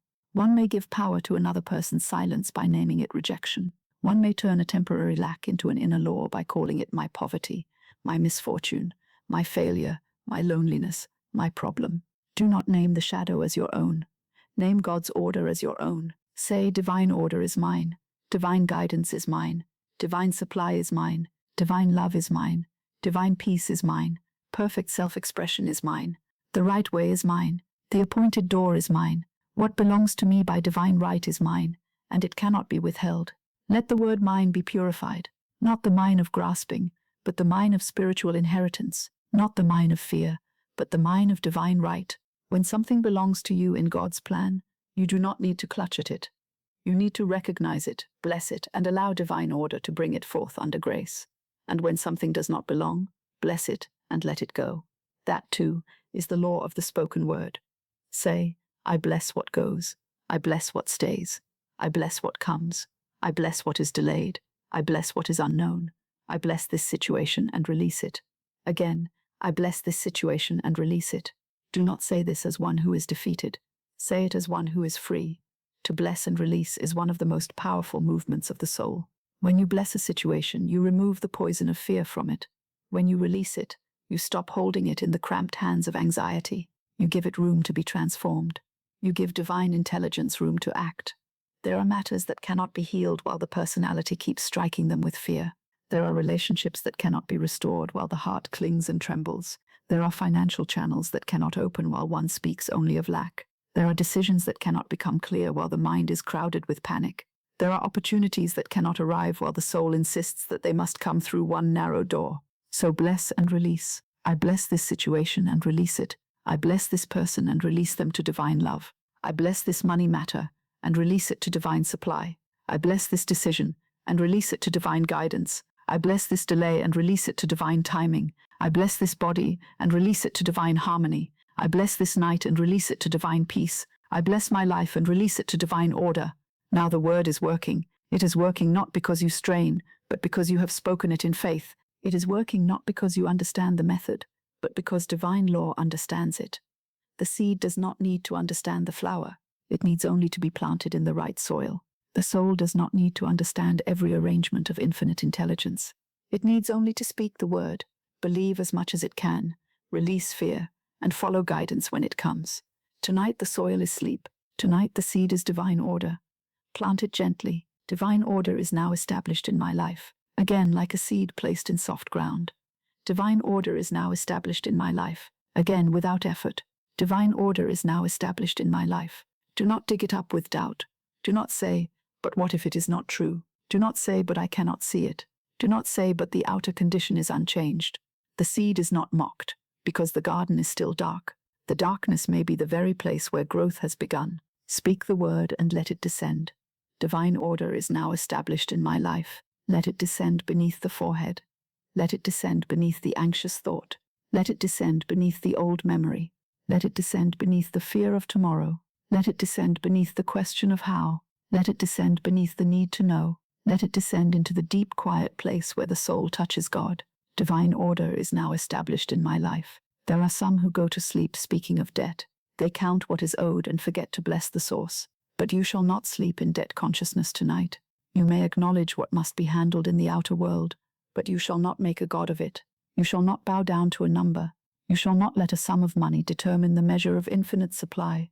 Say, God is my supply. I bless every obligation. I bless every channel of increase. I bless the money that comes. I bless the money that goes. I do not speak lack over my life tonight. Divine order is now established in my finances. There are some who go to sleep speaking of loss. They whisper, it is gone. I am left. I am alone. I am forgotten. But you shall not sleep in loss consciousness tonight. If something has gone, bless it. If something has changed, bless it. If something is uncertain, bless it. Nothing that belongs to you by divine right can be lost. And if it has been removed, divine order has the power to restore, replace, or reveal a greater good. Say, I bless what has gone. I release what is not mine by divine right. I welcome what is mine by divine right. No good can be lost in God. Divine order is now established in my relationships. There are some who go to sleep speaking of abandonment. They say, no one is with me, no one understands, no one cares. But you shall not sleep in abandonment tonight. The presence of God is nearer than breathing. Divine love surrounds, enfolds, guides, and sustains you. The right people can be drawn to you by divine appointment. The wrong loneliness can be dissolved by divine love. The soul is never abandoned in the universe of infinite spirit. Say, I am surrounded by divine love. The right people are drawn to me. The right companionship appears under grace. I am not forgotten. I am held in divine order. There are some who go to sleep speaking of confusion. They say, I do not know. I cannot decide. I see no path. But you shall not sleep in confusion tonight. You may not know the next step, but infinite intelligence knows it. You may not see the road, but divine guidance has not failed. You may not know what to say, but the right word can be given at the right time. Say, infinite intelligence knows the way. The right action is revealed in divine timing. I do not force the answer. I sleep in divine guidance. Divine order is now established in my path. This is how one prepares the inner world before sleep, not by denying life, but by blessing it. Not by pretending there is no need, but by placing the need under the law of supply. Not by pretending there is no sorrow, but by placing the sorrow under the law of love. Not by pretending there is no uncertainty, but by placing uncertainty under the law of divine order. The spoken word is the bridge. It carries the soul from appearance to truth. It carries the weary mind from problem to promise. It carries the frightened heart from resistance to release. It carries the whole life from human force into divine arrangement. And so I ask you before sleep, what word will you send before you? Will you send fear? Will you send complaint? Will you send resentment?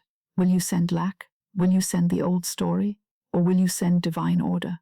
Tonight, send divine order. Send it into tomorrow. Send it into the letter. Send it into the bill. Send it into the silence. Send it into the body. Send it into the home. Send it into the work. Send it into the relationship. Send it into the unknown. Send it into the invisible place where the answer is forming. Say, my word goes before me and makes crooked places straight. I will not speak against my good tonight. I bless this situation and release it. Divine order is now established in my life. Again, more slowly. My word goes before me and makes crooked places straight. I will not speak against my good tonight. I bless this situation and release it. Divine order is now established in my life. Once more, like a prayer at the threshold of sleep. My word goes before me and makes crooked places straight. I will not speak against my good tonight. I bless this situation and release it. Divine order is now established in my life. Now let the words become gentler. There is no need to make them loud. There is no need to strain after feeling. A quiet word spoken in faith is enough. A whisper in agreement with God is stronger than a cry in agreement with fear. If you cannot speak aloud, speak inwardly. If you cannot speak with great confidence, speak with willingness. If you cannot feel peace fully, let the words make a little room for peace. Faith may begin as willingness. Willingness may become expectancy. Expectancy may become peace. Peace may become proof. So let willingness be enough tonight. Be willing not to repeat the old fear. Be willing not to name the problem as power. Be willing not to carry tomorrow into this bed. Be willing not to close the night with complaint. Be willing to let your last words be words of divine order. There is great mercy in this practice. It does not require you to be perfect. It does not require you to have never feared. It does not require you to understand every law at once. It only asks that, before sleep, you turn your speech toward the good. It asks that you stop feeding the shadow and begin blessing the light. It asks that you give infinite intelligence something clear, faithful, and orderly to work through. A single sentence rightly spoken may become a lamp in the unseen. Divine order is now established in my life. It may travel where you cannot travel. It may touch what you cannot touch. It may prepare what you cannot prepare. It may soften what you cannot soften. It may correct what you cannot correct. It may open what you cannot open. It may release what you cannot release. It may arrange what you cannot arrange. Do not call this a small thing. The right word opens the right door.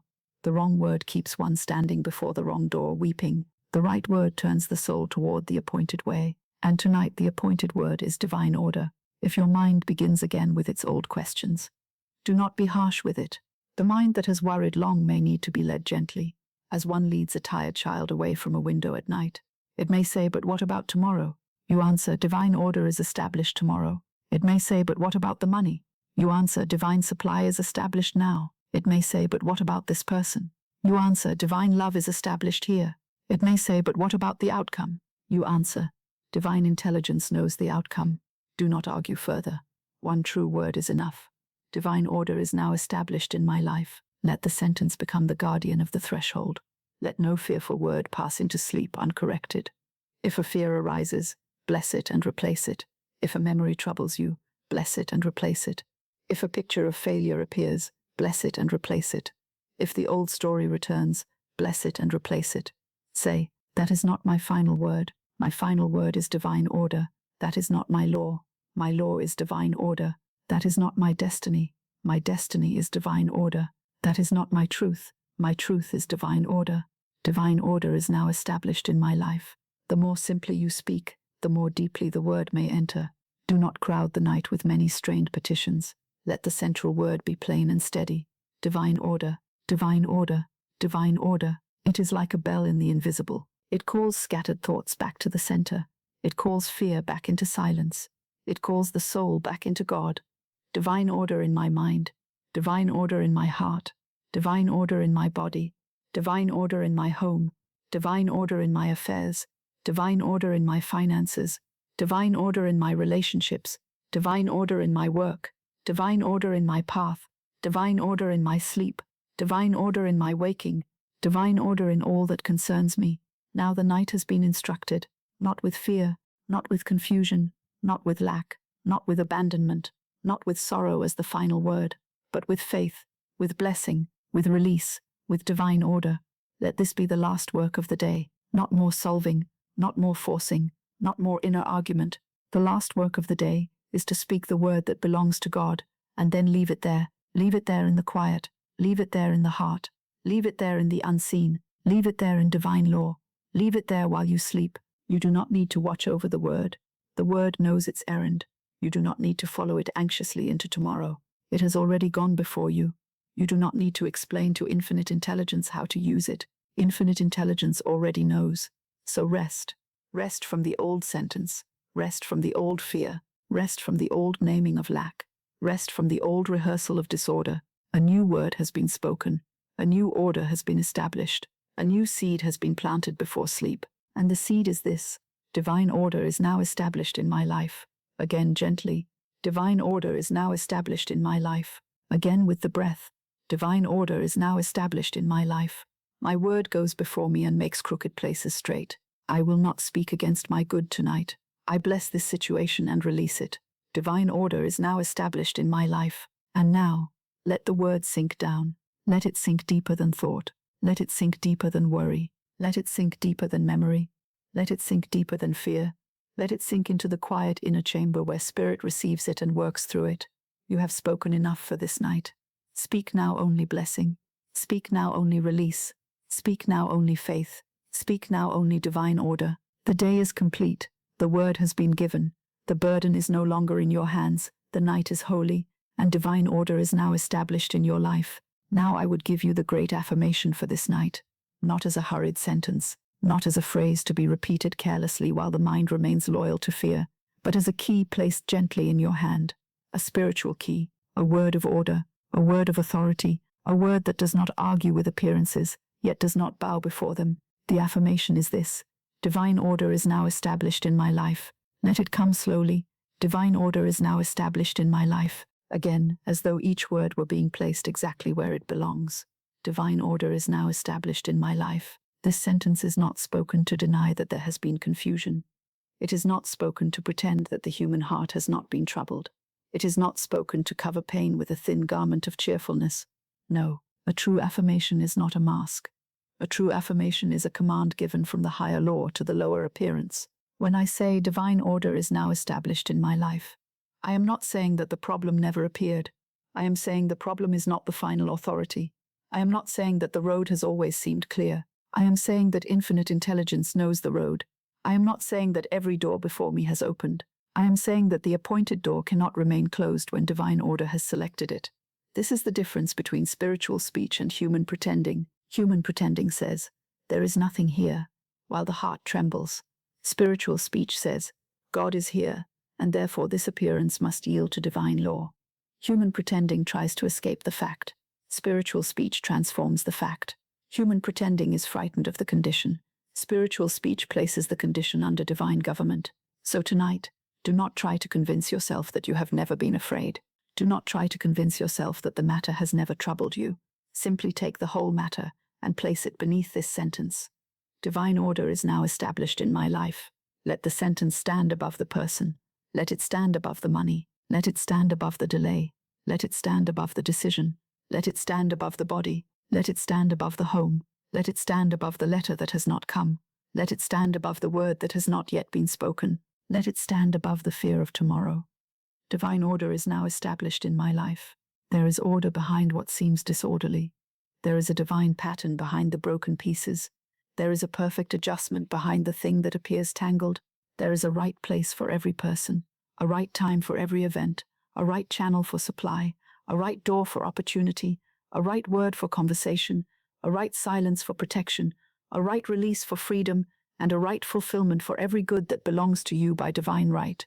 The human mind looks at the pieces and says, "How shall this ever be arranged?" Infinite intelligence looks at the whole design and says, "It is already known." So speak the word that agrees with infinite intelligence. Divine order is now established in my life.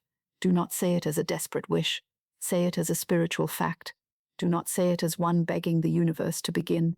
Say it as one agreeing that the law is already in action. Do not say it with strain. Say it with quiet authority. Divine order is now established in my life.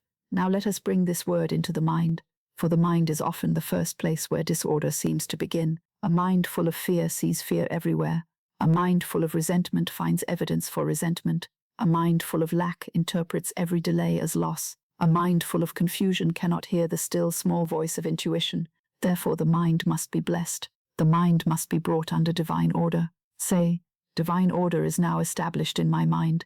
Again, divine order is now established in my mind. And again, very gently, divine order is now established in my mind. This means that scattered thoughts are gathered, troubled thoughts are quieted, false thoughts are corrected, fearful thoughts are dissolved, old thoughts of failure, loneliness, lack, and delay lose their authority. The mind no longer runs ahead into disaster. It no longer returns again and again to old sorrow. It no longer tries to manage every detail before sleep. The mind becomes a garden. The mind becomes a chapel. The mind becomes a clear window through which divine guidance may shine. Divine order is now established in my mind. If a thought comes and says, "It cannot be done," answer only, "Divine order is now established in my mind." If a thought comes and says, "You are too late," answer, "Divine order is now established in my mind." If a thought comes and says, "There is no way," answer, "Infinite intelligence knows the way, and divine order is now established in my mind." Do not argue with every fearful thought. Do not sit with fear and give it an audience. Replace it with the word of order. Divine order is now established in my mind. Now let us bring the word into the home. The home is more than walls. It is the atmosphere in which the soul rests. It is the place where one's thoughts return at the end of the day. It may be a house filled with family, or a small room held in silence. It may be orderly or unsettled. It may contain memories, duties, repairs, conversations, tenderness, or loneliness. But wherever you lay your head tonight, divine order can enter there. Say, "Divine order is now established in my home." Again, "Divine order is now established in my home." And again, "Divine order is now established in my home."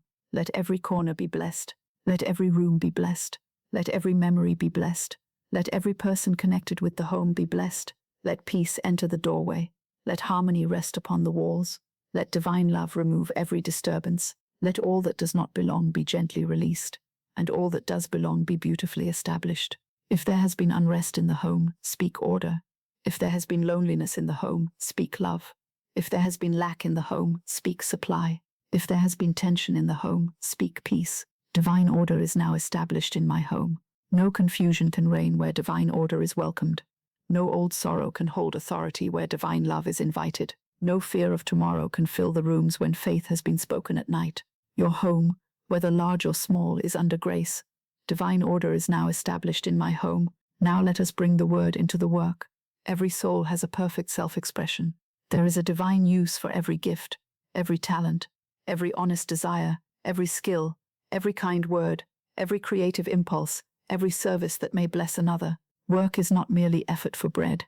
Work, under divine order, becomes an avenue through which the life of God expresses itself. If your work has felt heavy, uncertain, delayed, unrecognized, or confused, do not speak against it tonight. Bless it. If you have no work, bless the work that is seeking you under grace. If you have work but no joy, bless the perfect self-expression that is now being revealed. If your labor has seemed unnoticed, bless the divine appointment that brings your right recognition at the right time. Say, "Divine order is now established in my work." Again, "Divine order is now established in my work." And again, "Divine order is now established in my work." The right work is selected. The right opportunity is opened. The right people are brought into right relation. The right recognition comes under grace. The right compensation appears in perfect ways. The right ideas arrive. The right action is shown. The right door opens without strain. If you have felt trapped in work, speak order. If you have felt unseen, speak order. If you have felt uncertain of your path, speak order. If you have felt tired of striving, speak order. Divine order is now established in my work. Do not decide tonight that your path is closed. Do not decide tonight that your gifts have no place. Do not decide tonight that your years have been wasted. Nothing is wasted in divine mind. Every experience can be gathered into the divine design. Every talent can be called forth. Every right service can be blessed and prospered. Perfect self-expression is now revealed under divine order. Divine order is now established in my work. Now, let us bring the word into the finances. Money has frightened many people because they have mistaken a channel for the source. They have looked to one purse, one position, one person, one contract, one sale, one decision, one visible path, and when that path seemed uncertain, they believed supply itself was uncertain, but God is the source. The channels are many. Infinite spirit is never without means. Divine substance is never exhausted. So tonight do not go to sleep declaring lack. Do not close your eyes saying there is not enough. Do not let a number become larger in your mind than God. Bless money. Bless every obligation. Bless every bill. Bless every coin that has gone out, and every coin that is coming in. Bless the unseen channels of supply. Bless the divine ideas that open prosperity. Bless the order of circulation. Say, divine order is now established in my finances. Again, divine order is now established in my finances. And again, calmly, divine order is now established in my finances. This means that supply is rightly arranged, debts are rightly handled, needs are rightly met, channels are rightly opened, waste is corrected, fear is dissolved, wisdom is given, increase comes through perfect ways. Every financial matter is placed under grace, not under panic. You do not need to know tonight which channel Infinite Spirit will use. You do not need to count every possibility. You do not need to fear the morrow. Speak the word and listen for guidance when morning comes. Divine order is now established in my finances. God is my unfailing supply. God is my inexhaustible supply. God is my immediate supply. All that is mine by divine right comes to me under grace in perfect ways. Divine order is now established in my finances. Now let us bring the word into relationships. Relationships often trouble the heart because they touch the deep places of hope, memory, tenderness, fear, and longing. One may desire love and fear rejection. One may desire peace and fear conflict. One may desire harmony and yet carry old wounds. One may wish to hold someone near and yet feel that the very holding creates pain. One may not know whether to speak, wait, forgive, release, or begin again. But divine love knows, divine order knows the right relation of every soul to every other soul. No heart needs to be forced. No affection needs to be begged for. No peace needs to be purchased by self-betrayal. The right people are drawn together under grace. The wrong ties are dissolved under grace. The broken places are healed under grace. The lonely places are filled under grace. Say, divine order is now established in my relationships. Again, divine order is now established in my relationships. And again, divine order is now established in my relationships. Let every person be blessed. Let every attachment be purified. Let every resentment be dissolved. Let every misunderstanding be corrected by divine love. Let every soul be free to follow its highest good. Let the right people remain. Let the wrong ties fall away gently. Let love be restored where restoration is divine. Let release come where release is divine. Let peace govern every connection. Divine order is now established in my relationships. No one can take from you the love that belongs to you by divine right. No one can keep from you the companionship appointed by divine love. No one can make you less than the beloved child of God. If a person is part of your divine plan, divine order knows how to bring harmony. If a person is not part of your divine plan, divine order knows how to release you into something better. Do not force love tonight. Bless love. Do not chase peace tonight. Speak peace. Do not bind another soul with fear tonight. Release every soul to divine love. Divine order is now established in my relationships. Now let us bring the word into this situation, the one your mind returns to, the one that has seemed unfinished, the one that has followed you into the night, the one that perhaps you have not named aloud, but which your heart knows very well. It may not fit neatly into one category. It may contain money, love, timing, uncertainty, health, work, family, memory, or hope. It may be old, it may be new, it may be obvious to others, or hidden from everyone but you. No matter. Divine order knows it exactly. You do not need to explain every part of it to God. Infinite intelligence already understands the roots, the branches, the hidden causes, the visible effects, the people involved, the timing required, the lessons being learned, the blessing being prepared, and the way through. So place the entire matter under the word. Say, divine order is now established in this situation. Again, divine order is now established in this situation. And again, with surrender, divine order is now established in this situation. Not part of it only. All of it. The visible and the invisible. The known and the unknown. The spoken and the unspoken. The past and the future. The action and the waiting. The person and the outcome. The door and the timing. the need and the supply, the question and the answer. Divine order is now established in this situation. This is not the word of a helpless soul. This is the word of a soul returning to power, not personal force, not anxious control, not nervous demand. Spiritual power, the power to bless instead of curse, the power to release instead of cling, the power to speak truth instead of rehearsing fear, the power to stand still inwardly and know that God is the only power. Now we return to the first great affirmation, and we let it become the center. Divine order is now established in my life. Let it be simple. Divine order is now established in my life. Let it be enough. Divine order is now established in my life. Let it move slowly through every room of your inner world. Divine order is now established in my mind. Divine order is now established in my home. Divine order is now established in my work. Divine order is now established in my finances. Divine order is now established in my relationships. Divine order is now established in this situation. Divine order is now established in my life. Again, softly as though the words were being carried on the breath. Divine order is now established in my mind. Divine order is now established in my home. Divine order is now established in my work. Divine order is now established in my finances. Divine order is now established in my relationships. Divine order is now established in this situation. Divine order is now established in my life. Do not try to make something happen while you say it. Do not look behind the words to see whether the outer world has changed yet. Let the affirmation do its own work. A key does not strain to open a door. It is placed in the lock and turned. A seed does not strain to become a flower. It is placed in the earth and allowed. A word of faith does not strain to become fact. It is placed in divine law and trusted. Trust the word. Trust the law. Trust the knot. Trust infinite intelligence. Trust divine order. Divine order is now established in my life. If the mind says, but I still do not see the way, answer, divine order is now established in my life. If the mind says, but I still feel afraid, answer, divine order is now established in my life. If the mind says, but the matter is not solved tonight, answer, divine order is now established in my life. If the mind says, but I do not know what will happen, answer, divine order is now established in my life. Let this sentence be your answer to fear. Let it be your answer to delay. Let it be your answer to confusion. Let it be your answer to the old habit of worry. Let it be your answer to the night. Divine order is now established in my life. And now, as you hear these words, allow them to become slower within you. They do not need to be repeated with effort. They may repeat themselves like a gentle tide. Divine order is now established in my life. Divine order is now established in my mind. Divine order is now established in my home. Divine order is now established in my finances. Divine order is now established in my relationships. Divine order is now established in this situation. Divine order is now established in my sleep. Divine order is now established in my tomorrow. Divine order is now established in all that concerns me.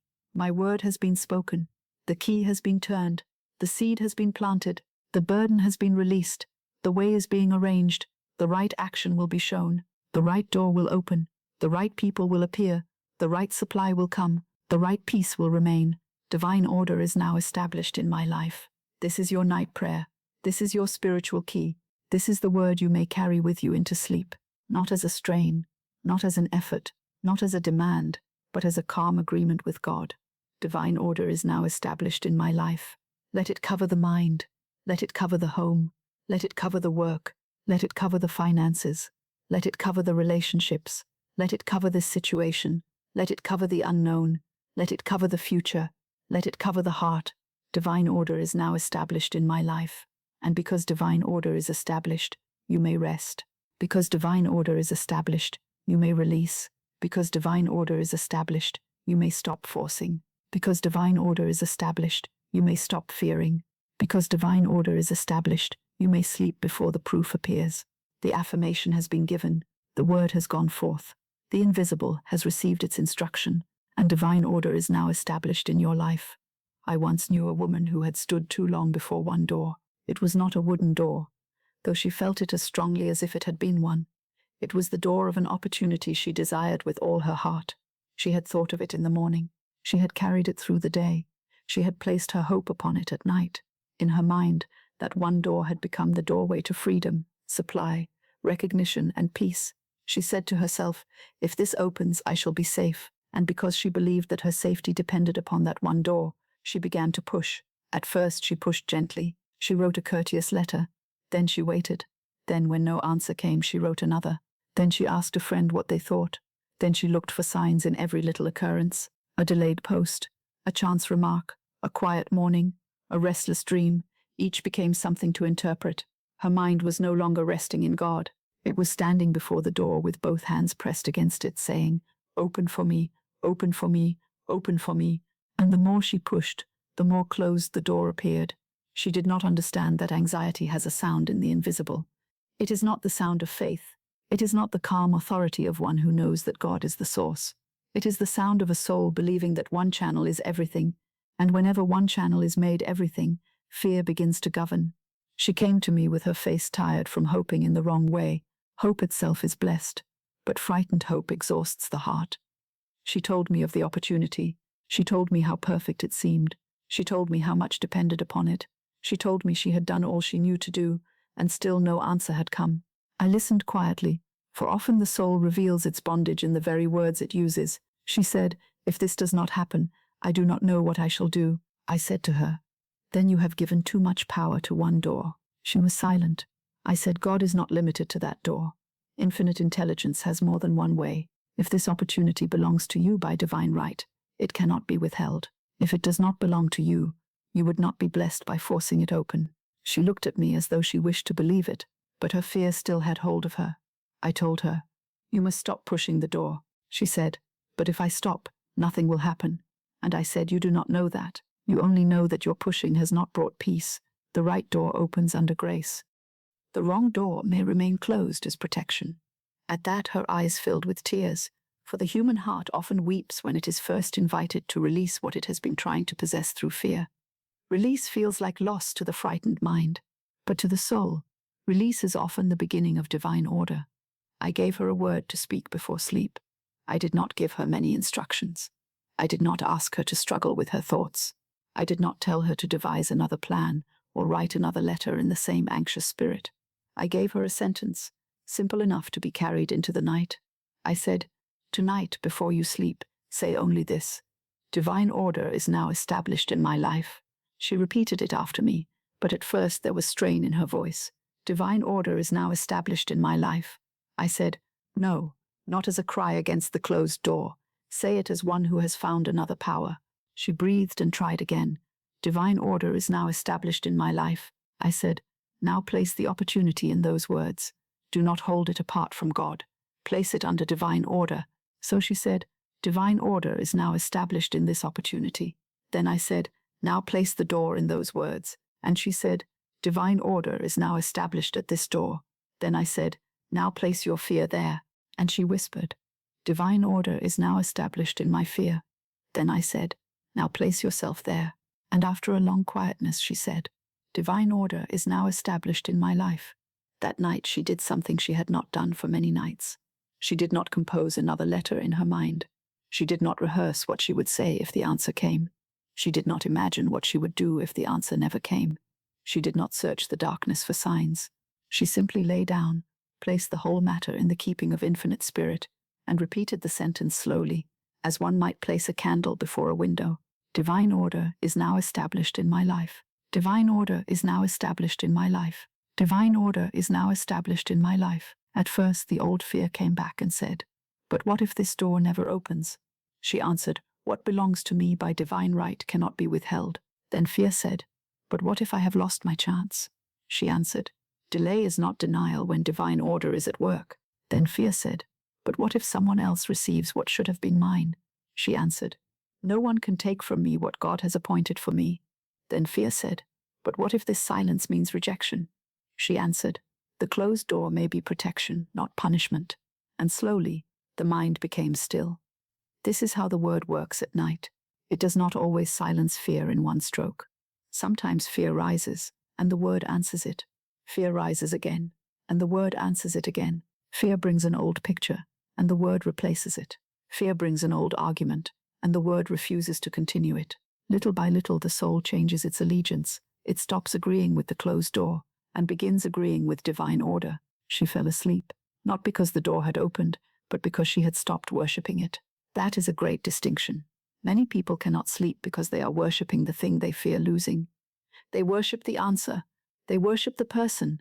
They worship the person. They worship the opportunity.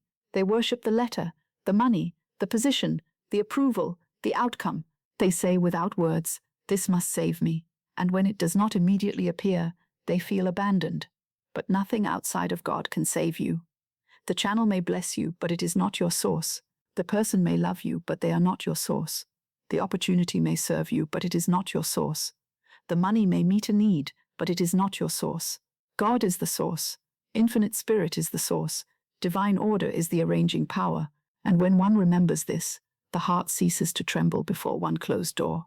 The next morning she woke with the old habit returning faintly. She almost began the same inner search. Has the answer come? What shall I do? Should I write again? Should I ask someone? Should I take a sign from this or that? But the sentence returned, like a friend standing quietly beside her bed. Divine order is now established in my life. So she did not push. She went about her day simply. She did what was hers to do. She answered what needed answering. She blessed what came before her. She did not neglect right action, but she refused anxious action.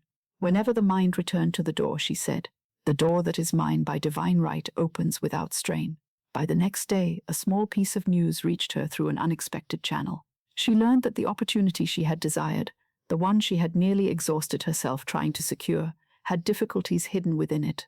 The very position, place, or arrangement she had imagined would bring peace was filled with conditions that would have troubled her deeply. It was not what it had appeared to be. There were delays, disagreements, and obligations she had not known about. Had the door opened when she first demanded it, she might have entered a room that was not prepared for her good. The closed door was not punishment. It was protection. When she understood this, she wept again. But this time the tears were different. They were not the tears of strain. They were the tears of a soul that has discovered that God had been kind even in the delay. She said, "I thought I was being denied." I said, "No, you were being guarded." She said, "I thought nothing was happening." I said, "Divine order was moving silently before it appeared visibly." She said, "I thought I had to keep pushing." I said, "The right door opened when you ceased pushing the wrong one." For not many days afterward, another opportunity appeared. It came quietly, without the old strain. It did not come through the channel she had selected. It did not come through the person she had been trying to reach. It arrived through a simple conversation, almost accidental to the outer eye. But there are no accidents under divine order. A friend mentioned a name. A letter was written at the right time. An appointment was made, and where the first door had been hard, this one opened with a strange ease. Not without any action. Action was required, but it was right action. The letter was calm. The conversation was clear. The timing was natural. The people involved seemed to be in their appointed places. Nothing had the old fever in it. She said later, "I did less, but more happened." That is often the way of divine order. When the soul ceases to waste its force on the wrong door, its energy returns, its intuition clears, its word becomes stronger, its presence becomes peaceful, its actions become timely. It stops scattering itself in 100 frightened directions and begins walking the one road that is truly shown. The new opportunity proved better than the first. It suited her gifts more perfectly. It brought her into contact with people of a kinder spirit. It opened not only one door, but several, and the very thing she had feared losing was replaced by something that carried more peace, more freedom, and more rightness. This is divine selection. Divine selection removes what would not bless you and draws near what belongs to the divine design. But if you are clinging to the lesser thing with both hands, how shall the greater thing be placed in them? If you are standing all night before the wrong door, how shall you hear the quiet turning of the key at the right one? If all your words are given to fear, how shall the word of faith do its work? This is why delay must not be named as denial too soon. Delay is not denial when divine order is at work. Say that gently. Delay is not denial when divine order is at work. Again, delay is not denial when divine order is at work. The human mind dislikes delay because it cannot see what delay contains. It imagines emptiness. It imagines rejection. It imagines loss. It imagines punishment. But delay may contain adjustment. Delay may contain preparation. Delay may contain protection. Delay may contain the movement of people and conditions into their right places. A train delayed may save a meeting from the wrong hour. A letter delayed may prevent words from being received in the wrong spirit. A door delayed may allow a better door to open first.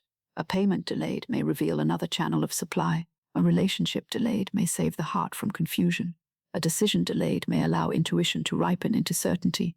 The outer eye sees only waiting. Faith sees divine timing, and divine timing is never idle. There are moments when the soul says, "But I have waited so long. I understand this." The waiting heart grows tender.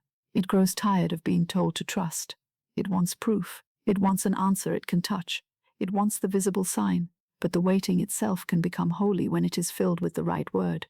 Do not wait in fear. Wait in divine order. Do not wait in resentment. Wait in blessing. Do not wait while declaring that nothing is happening. Wait while saying, "Infinite intelligence is arranging all things." Do not wait with your hand pressed against the wrong door. Wait with your heart open to the appointed door. There is a way of waiting that blocks the blessing, and there is a way of waiting that prepares the soul to receive it. Fearful waiting says, "I am forgotten." Faithful waiting says, "My good is finding me now." Fearful waiting says, "This delay is against me." Faithful waiting says, "This delay is under divine timing." Fearful waiting says, "Only this one door can save me." Faithful waiting says, "God is the source, and the channels are many." Fearful waiting says, "I must push harder." Faithful waiting says, "The door that is mine by divine right opens without strain." The woman in the story had to learn this, as all souls must learn it. She had to learn that the first door is not always the right door. The nearest door is not always the appointed door. The glittering door is not always the blessed door. The familiar door is not always the safe door. The door that flatters desire may not be the door that fulfills destiny. Divine order knows the difference. The personality may choose from fear, pride, loneliness, urgency, or habit. Divine selection chooses from wisdom. It sees what the human mind cannot see. It sees the hidden spirit of an opportunity. It sees the future consequence of an agreement. It sees the character of the people involved. It sees whether the path will expand or diminish the soul. It sees whether a thing belongs to your perfect self-expression or only to your passing anxiety. Therefore, one must not command God to open every door one desires. One must command divine order to open the right door. Say, "Infinite Spirit, open the door that belongs to me by divine right. Close every door that would not bless me. Establish divine order in all my affairs. Let me not mistake delay for denial. Let me not mistake protection for punishment. Let me not mistake the wrong door for my destiny. Divine order is now established in my life." This prayer brings peace because it no longer demands the lesser thing. It no longer tells infinite intelligence how to be wise. It gives consent to divine selection. It says, "I trust the love that sees farther than I do." And when that trust is real, the soul begins to sleep more easily. It does not sleep because it has become careless. It sleeps because it has become wise. It has learned that standing guard at the wrong door all night does not make the right door open sooner. It has learned that fear cannot protect what belongs to God. It has learned that if something is appointed, divine order will bring it. And if something is not appointed, divine order will remove the desire, redirect the path, or reveal the reason in time. The closed door was not punishment. It was protection. Let those words comfort you if you are facing a delay tonight. Perhaps a reply has not come. Perhaps an opportunity has not opened. Perhaps a person has grown silent. Perhaps money seems delayed. Perhaps a decision has not become clear. Perhaps a plan has been interrupted. Perhaps you feel as though life has paused at the very place where you most wanted movement. Do not name the pause as failure. Do not name the delay as rejection. Do not name the silence as abandonment. Do not name the closed door as defeat. Place the whole matter under divine order. Say, "What belongs to me by divine right cannot be withheld." Delay is not denial when divine order is at work. The closed door is not punishment. It may be protection. The right door opens when I cease pushing the wrong one. Divine order is now established in my life. Again, slowly, what belongs to me by divine right cannot be withheld. Delay is not denial when divine order is at work. The closed door is not punishment. It may be protection. The right door opens when I cease pushing the wrong one. Divine order is now established in my life. A soul that can say this before sleep has already begun to change its world. It has withdrawn power from one narrow appearance and returned power to God. It has stopped declaring the delay to be master. It has stopped calling the closed door final. It has stopped speaking as though one person, one answer, one chance, or one channel could imprison the good of infinite spirit. There is no prison in divine mind. There is only right adjustment. There is only right selection. There is only right timing. There is only the movement of good under grace when the soul aligns itself with the law. And if something is being kept from you tonight, let the possibility enter gently. Perhaps it is being kept from you because it is not worthy of the peace appointed for you. Perhaps the hand of God is not empty. Perhaps it is simply closed for a moment, holding back the lesser thing while preparing you to receive the greater. This is not always understood at once, but understanding is not required before trust. Trust may come first. Understanding may come later. Many times in life one looks back and sees that what felt like obstruction was guidance. What felt like loss was release. What felt like delay was perfect timing. What felt like disappointment was divine selection. What felt like silence was preparation. What felt like a closed door was the mercy that kept one from entering a room too small for the soul. Tonight, you do not need to look back and understand everything. You only need to speak the word over the door before you. If it is mine by divine right, it opens under grace. If it is not mine by divine right, I bless it and let it go. I am not afraid of divine selection. I trust the door that opens in peace. Divine order is now established in my life. Let this story do its quiet work in you. You may have been like that woman. Perhaps you have stood too long before one door. Perhaps your thoughts have knocked upon it all day. Perhaps your heart has listened for movement behind it. Perhaps you have made that door the measure of whether God loves you, whether life supports you, whether your good is coming, whether your prayers have been heard. But your good is larger than one door. Your divine plan is larger than one opportunity. Your supply is larger than one channel. Your love is larger than one person. Your future is larger than one delay. The right door will not require the sacrifice of your peace as its entrance fee. The right door may ask courage, but it will not demand panic. It may ask preparation, but not self-abandonment. It may ask patience, but not despair. It may ask action, but not strain. It will carry the atmosphere of divine appointment. It will feel, even if unexpected, as though something in the soul recognizes it, and if tonight you cannot yet see it, sleep in the knowledge that infinite intelligence can. Sleep as the woman slept when she stopped pushing. Sleep not as one who has given up, but as one who has given over. Given over the door, given over the timing, given over the form, given over the chosen channel, given over the fear. Say, I stop pushing the wrong door. I stop fearing the closed door. I stop calling delay denial. I stop making one channel my source. I give every door to divine order. I give every opportunity to divine selection. I give every desire to infinite intelligence. Divine order is now established in my life. Now let the phrase become softer. Divine order is now established in my life. The right door is opening. Divine order is now established in my life. The wrong door is closing in blessing. Divine order is now established in my life. The delay is filled with divine timing. Divine order is now established in my life. The closed door may be protection. Divine order is now established in my life. What is mine cannot be withheld. Divine order is now established in my life. What is not mine can leave in peace. Divine order is now established in my life. The appointed opportunity knows how to find me. Divine order is now established in my life. The right door opens without strain. There is a beautiful peace that comes when the soul no longer pounds upon life. It stands quietly, word in hand, faith in heart, listening for guidance. It no longer says, this door or nothing. It says, God's door. It no longer says, this way, or I am lost. It says, infinite intelligence knows the way. It no longer says, now or never. It says divine timing is exact. And then life, which seemed so hard under the pressure of fear, begins to show another nature, a softer nature, a more orderly nature, a nature governed not by accident, but by spiritual law. The door you cannot open may not be your enemy. The delay you cannot understand may not be your defeat. The silence you cannot interpret may not be your rejection. The interruption you did not choose may not be your loss. Under divine order, even these may become servants of your good. So tonight, bless the door. Bless the one that did not open. Bless the one that has not opened yet. Bless the one you have not seen. Bless the one that is being prepared. Bless the one that divine love has closed. Bless the one that divine wisdom will open. Say, I bless every door. I bless every delay. I bless every appointed path. I bless divine selection. I bless divine timing. I bless the unseen arrangement. Divine order is now established in my life. And now, rest. Do not stand in the mind before that door any longer. Step back. Let the hand fall from the handle. Let the forehead cease leaning against the wood. Let the ear stop listening for movement on the other side. If it is yours, it will open. If it is not yours, you will be guided elsewhere. No good can be lost by trusting God. No right opportunity can be missed by refusing panic.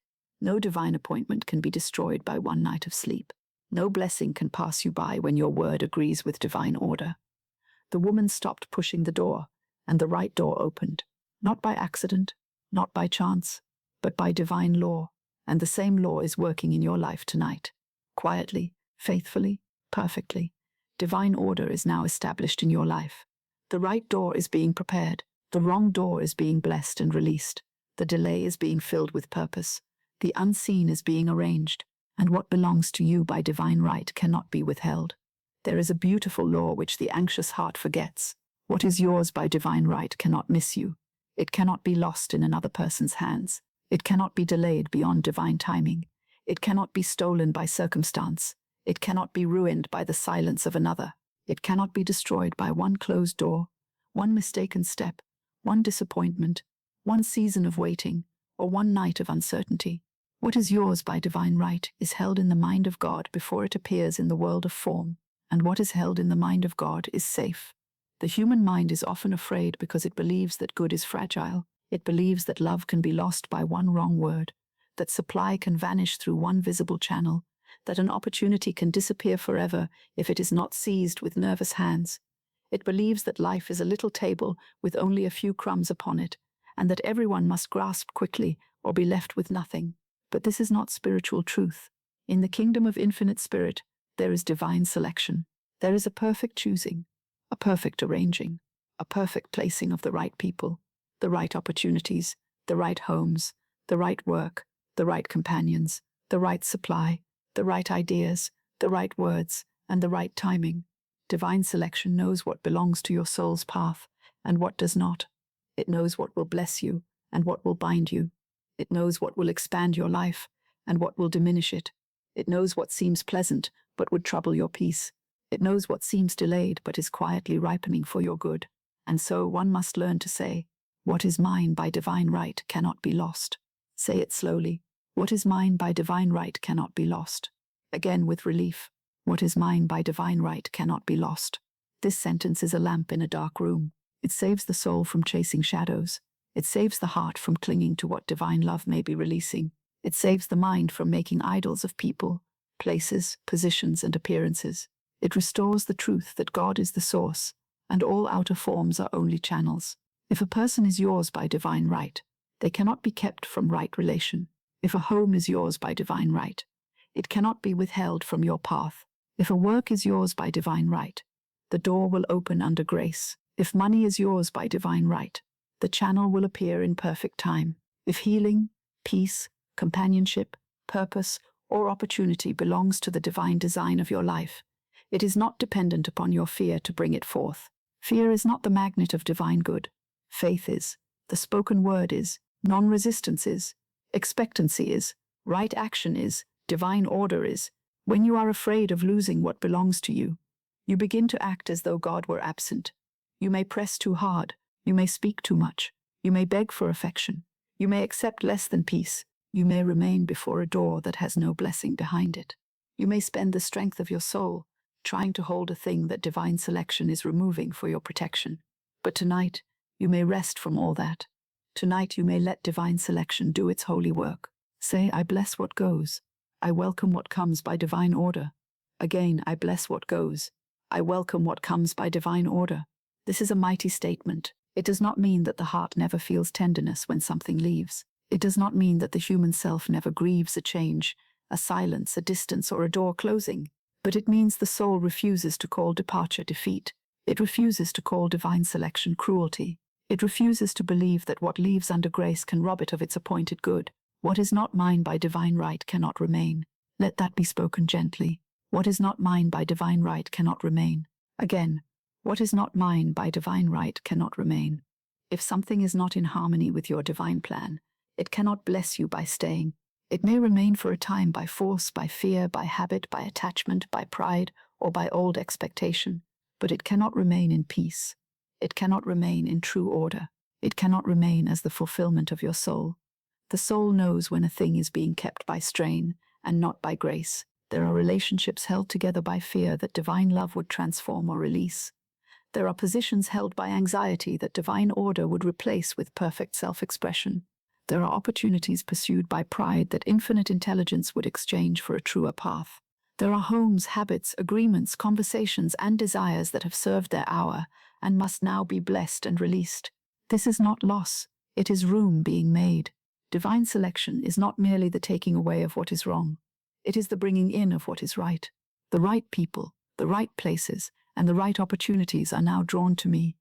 Say it softly. The right people, the right places, and the right opportunities are now drawn to me. Again, the right people, the right places, and the right opportunities are now drawn to me. You do not have to wander through life begging strangers to become your source.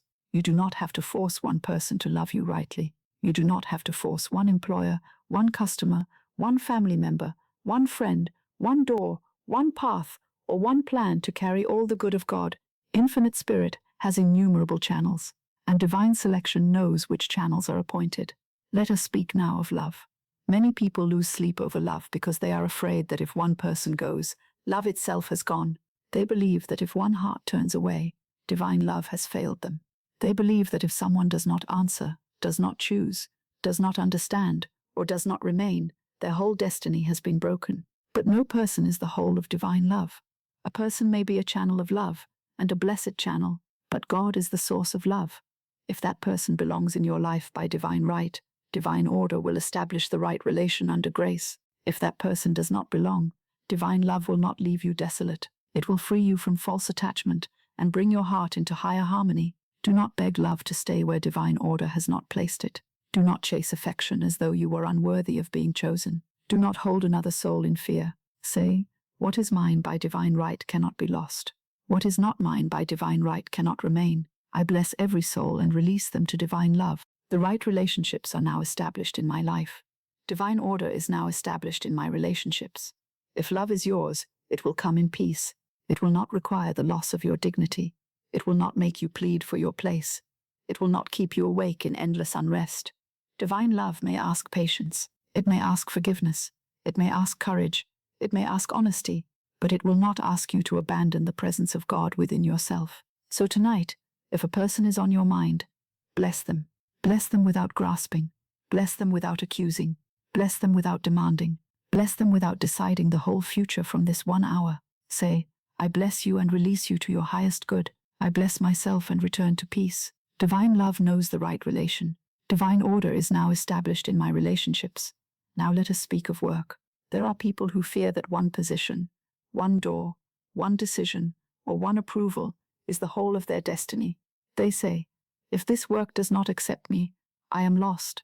Or, if this place does not recognize me, my gifts have no value. Or, if this opportunity passes, I have missed my path. But perfect self-expression does not depend upon one reluctant door. Your gifts come from God, and God knows where they are needed. If a certain work is yours by divine right, it will open in the right way, at the right time, through the right people. If it is not yours, then divine selection will prevent you from fastening your life to a place too small for your soul. No talent is wasted in divine mind. No gift is forgotten. No true service is without its channel. Say, my perfect self-expression is selected by infinite spirit. The right work is drawn to me. The right opportunity opens under grace. What is mine by divine right cannot be withheld. Divine order is now established in my work. Do not go to sleep thinking your usefulness is over. Do not go to sleep believing that recognition has passed you by. Do not go to sleep declaring that your gifts have no place. The world may overlook for a season what divine order is preparing to reveal. People may fail to see what infinite intelligence already knows. But divine selection has a way of bringing the right gift to the right field. And if one field is barren, God has another. If one door is closed, God has another. If one path is confused, God has another. If one opportunity is delayed, God has another. The divine plan is never impoverished. Now let us speak of money. Money becomes a terror to many because they think their supply is coming from a single human source. They think it comes from one purse, one office, one customer, one contract, one relative, one decision, one institution, one visible channel. Then, when that channel changes or delays, they tremble. But supply is not a channel. Supply is a divine idea. Supply is God in expression. Supply is the activity of infinite substance flowing through channels known and unknown. The channel may appear, disappear, change, multiply, or surprise you, but the source is unfailing. What is yours by divine right cannot be lost. The money needed for your right life, your right obligations, your right home, your right service, your right care, your right unfoldment, is not outside divine law. It is not absent from God. It is not dependent upon panic. It comes under grace, through perfect channels, in perfect ways. Say, God is my unfailing supply. Divine selection opens the right channels. I bless every channel that has served me. I welcome every new channel appointed by Infinite Spirit. Divine order is now established in my finances. Do not cling to an old channel if divine order is opening a new one. Do not mourn a narrow stream if Infinite Spirit is leading you to a greater river. Do not declare lack because one hand is closed. There are innumerable hands through which God may give. There are ideas you have not yet received, meetings you have not yet attended, words not yet spoken, letters not yet delivered, opportunities not yet visible. Your part tonight is not to count all possible channels. Your part is to bless the source. Say, what is mine by divine right cannot be lost. My supply is selected, directed, and delivered by divine order. I do not chase money in fear. I receive supply in faith. Divine order is now established in my finances. Now let us speak of the home. A home may trouble the heart in many ways. One may long for a home. One may fear losing a home. One may live in a home where there has been tension, loneliness, memory, or uncertainty. One may wonder where one belongs. One may feel that the outer dwelling does not yet reflect the inner peace the soul desires. But divine order includes the place where you rest. There is a right place for you. There is a right atmosphere. There is a right arrangement. There is a right shelter. There is a right peace. If a home is yours by divine right, it cannot be withheld. If a place no longer belongs to your divine plan, it cannot keep your soul bound forever. The divine plan includes room, rest, safety, warmth, and peace. Say, the right home is selected for me by Infinite Spirit. Divine order is now established in my home. Peace fills every room. Harmony blesses every person connected with this home. What belongs to me by divine right is established under grace. If your present home is the right place for this season, divine order can fill it with blessing. If another place is appointed, divine order can open the way. If there has been disorder, divine order can bring adjustment. If there has been loneliness, divine love can bring companionship or a deeper comfort within. If there has been conflict, divine harmony can enter. Do not fear for your place in life. God has a place for every soul. Now let us speak of health and the body, gently and reverently. The body too belongs under divine order. One may become frightened by the body. One may speak over it with fear. One may watch every sensation and make it a ruler of the mind. But the body is not helped by panic. The body is blessed by peace, by right care, by right action, by divine life moving through every part. What belongs to you by divine right includes harmony, guidance, restoration, and peace. It includes the right help, the right wisdom, the right rest, the right treatment if needed, the right strengthening, the right quiet, and the right spiritual attitude. Say, divine order is now established in my body. Divine life flows through me. The right action for my health is shown. I bless my body and release fear. Divine harmony is now established in every cell. Do not go to sleep at war with the body. Bless it. Speak peace to it. Place it under divine order. If there is right action to be taken, infinite intelligence will guide it. If there is rest to be received, the body may receive it. If there is fear to be released, release it now. Fear is not your physician. Divine wisdom is. Now let us speak of friendships and all human connections. There are friends who belong to one season and not another. There are companions who walk with us for a time and then are led onward. There are souls who return under grace and souls who depart under grace. The human heart sometimes clings to old forms because it fears empty space. But divine order never creates an empty space without the power to fill it with right good. The right people are drawn to you, not all people. The right people, those who bless your life, speak truth with kindness, respect your soul, support your growth, and belong to the divine pattern of your path. And you too are drawn to those whom you may bless rightly. Say, the right people are now drawn to me. The wrong ties are released in peace. I bless what goes. I welcome what comes by divine order. Divine order is now established in all my friendships. Do not chase companionship from loneliness. Bless loneliness, and let divine love fill it. Do not hold a friendship by fear.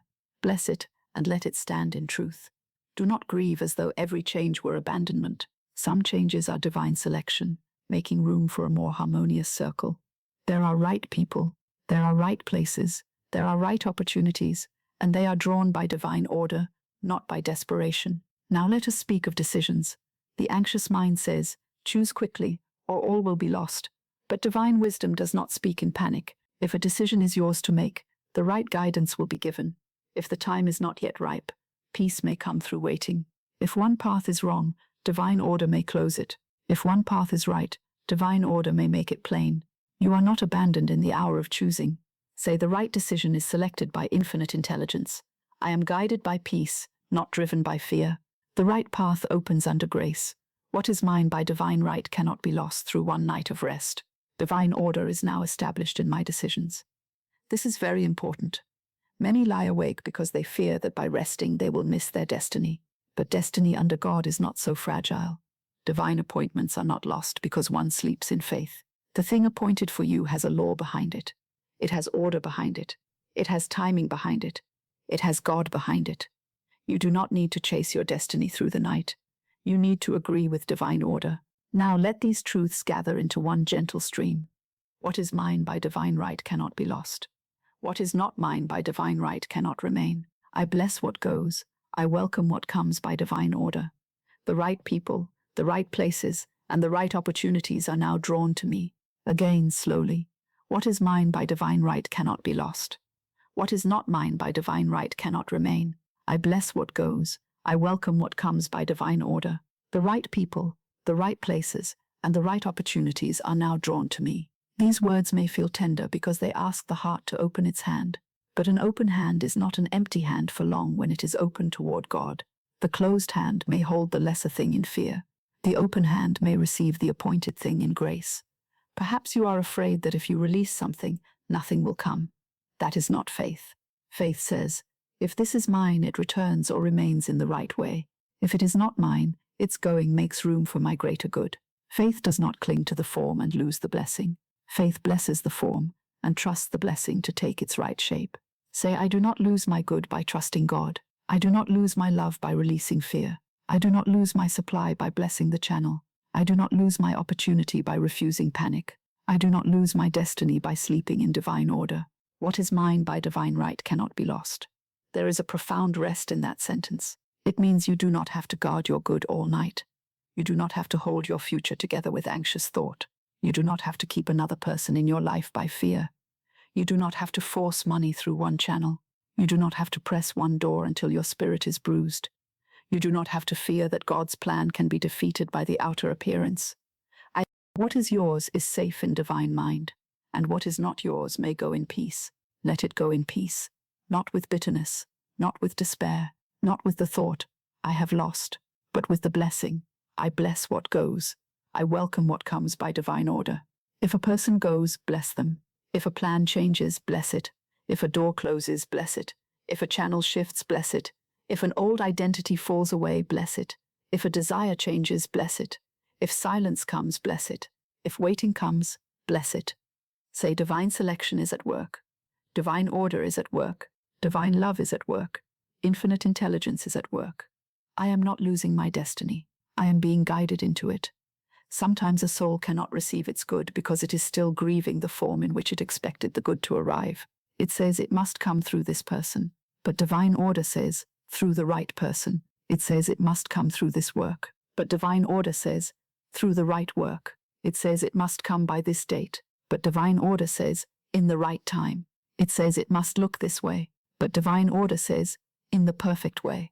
Let divine order have its way. It is kinder than your fear. It is wiser than your attachment. It is broader than your plan. It is gentler than your force. It is more exact than your anxious reasoning. Say, I trust divine selection. I trust divine timing. I trust divine love. I trust divine supply. I trust the divine design of my life. Divine order is now established in my life. Now let the body soften around this truth. Notice how much tension is held in the fear of losing. The shoulders tighten because one is trying to hold. The hands tighten because one is trying to grasp. The heart tightens because one is afraid of the empty space. The mind tightens because it is trying to control the next chapter. But if what is yours cannot be lost, you may soften. If what is not yours cannot bless you by remaining, you may release. If divine selection is working, you may stop sorting every detail tonight. If the right people, places, and opportunities are drawn by divine order, you may sleep before you see them. Say, I soften my grasp, I release my fear, I bless the movement of divine order. I allow what is mine to come, I allow what is not mine to go. Divine order is now established in my life. There is nothing passive in this. This is spiritual strength. It takes strength to bless instead of cling. It takes faith to release instead of chase. It takes dignity to let divine love choose. It takes courage to say God's will is my good, when the human heart still trembles before a closed door. But once spoken, the word begins to work. The right people begin to move into place. The right places begin to open. The right opportunities begin to take form. The wrong ties begin to loosen. The unnecessary burdens begin to fall away. The false doors begin to close. The true door begins to prepare itself, and the soul begins to understand that it has not been abandoned. It has been selected for its own divine design. Your life has a divine design, not a confused design, not a cruel design, not a design of lack, loneliness, fear, and strain. A divine design, a pattern of right expression, right supply, right love, right home, right service, right timing, right guidance, and right peace. The appearance may seem disorderly for a season, but the design has not been destroyed. Say, the divine design of my life now comes to pass. The divine design of my life now comes to pass. All that belongs to that design is now drawn to me. All that does not belong is now released from me. Divine order is now established in my life. Let this become very quiet now. What is mine by divine right cannot be lost. What is mine by divine right cannot be lost. What is mine by divine right cannot be lost. What is not mine by divine right cannot remain. What is not mine by divine right cannot remain. What is not mine by divine right cannot remain. I bless what goes. I bless what goes. I bless what goes. I welcome what comes by divine order. I welcome what comes by divine order. I welcome what comes by divine order. The right people are drawn to me. The right places are drawn to me. The right opportunities are drawn to me. The right doors are opened for me. The right words are given to me. The right action is shown to me. The right supply comes to me. The right love surrounds me. The right home shelters me. The right work expresses through me. The right peace rests within me. Divine order is now established in my life. If something leaves tonight, let it leave under blessing. If something comes tomorrow, let it come under grace. If something waits, let it wait under divine timing. If something changes, let it change under divine order. If something is unknown, let it be known to infinite intelligence. You are not losing your destiny. You are being delivered from what is not destiny. You are not being forgotten. You are being arranged. You are not being left behind. You are being guided. You are not being punished by delay. You are being placed. Divine selection is at work. It is gentle, though firm. It is exact, though mysterious. It is loving, though not always understood at once. It closes what would confuse you. It opens what will bless you. It removes what cannot remain. It establishes what cannot be lost. So tonight, sleep with open hands toward love, open hands toward supply, open hands toward guidance, open hands toward healing, open hands toward perfect self-expression, open hands toward the divine design of your life. Say, I bless what goes. I welcome what comes. I trust divine selection. I rest in divine order. What is mine by divine right cannot be lost. What is not mine by divine right cannot remain. The right people, the right places, and the right opportunities are now drawn to me. Divine order is now established in my life, and now there is nothing to chase, nothing to clutch, nothing to force, nothing to fear losing in the night. What belongs to you is safe in God. What does not belong may go in peace. The right things are being drawn. The wrong things are being released. The divine design is unfolding, and divine order is now established in your life. There is a quiet power which the world does not understand. It is not the power of forcing. It is not the power of struggling. It is not the power of arguing with appearances until the mind is exhausted and the heart is faint. It is not the power of pushing against the same door, speaking to the same fear, wrestling with the same circumstance, and calling that struggle faith. It is the power of non-resistance. Non-resistance is one of the most misunderstood laws of the spiritual life. Many believe it means doing nothing. Many believe it means allowing disorder to remain. Many believe it means bowing before difficulty and saying, this is my fate. But that is not non-resistance. That is resignation. And resignation has no spiritual authority in it. True non-resistance is not surrender to evil. It is surrender to God. It is not agreeing with the problem. It is refusing to give the problem your fear. It is not becoming passive before confusion. It is becoming still enough for infinite intelligence to reveal the right action. It is not letting the shadow rule the room. It is ceasing to fight the shadow and quietly lighting the lamp.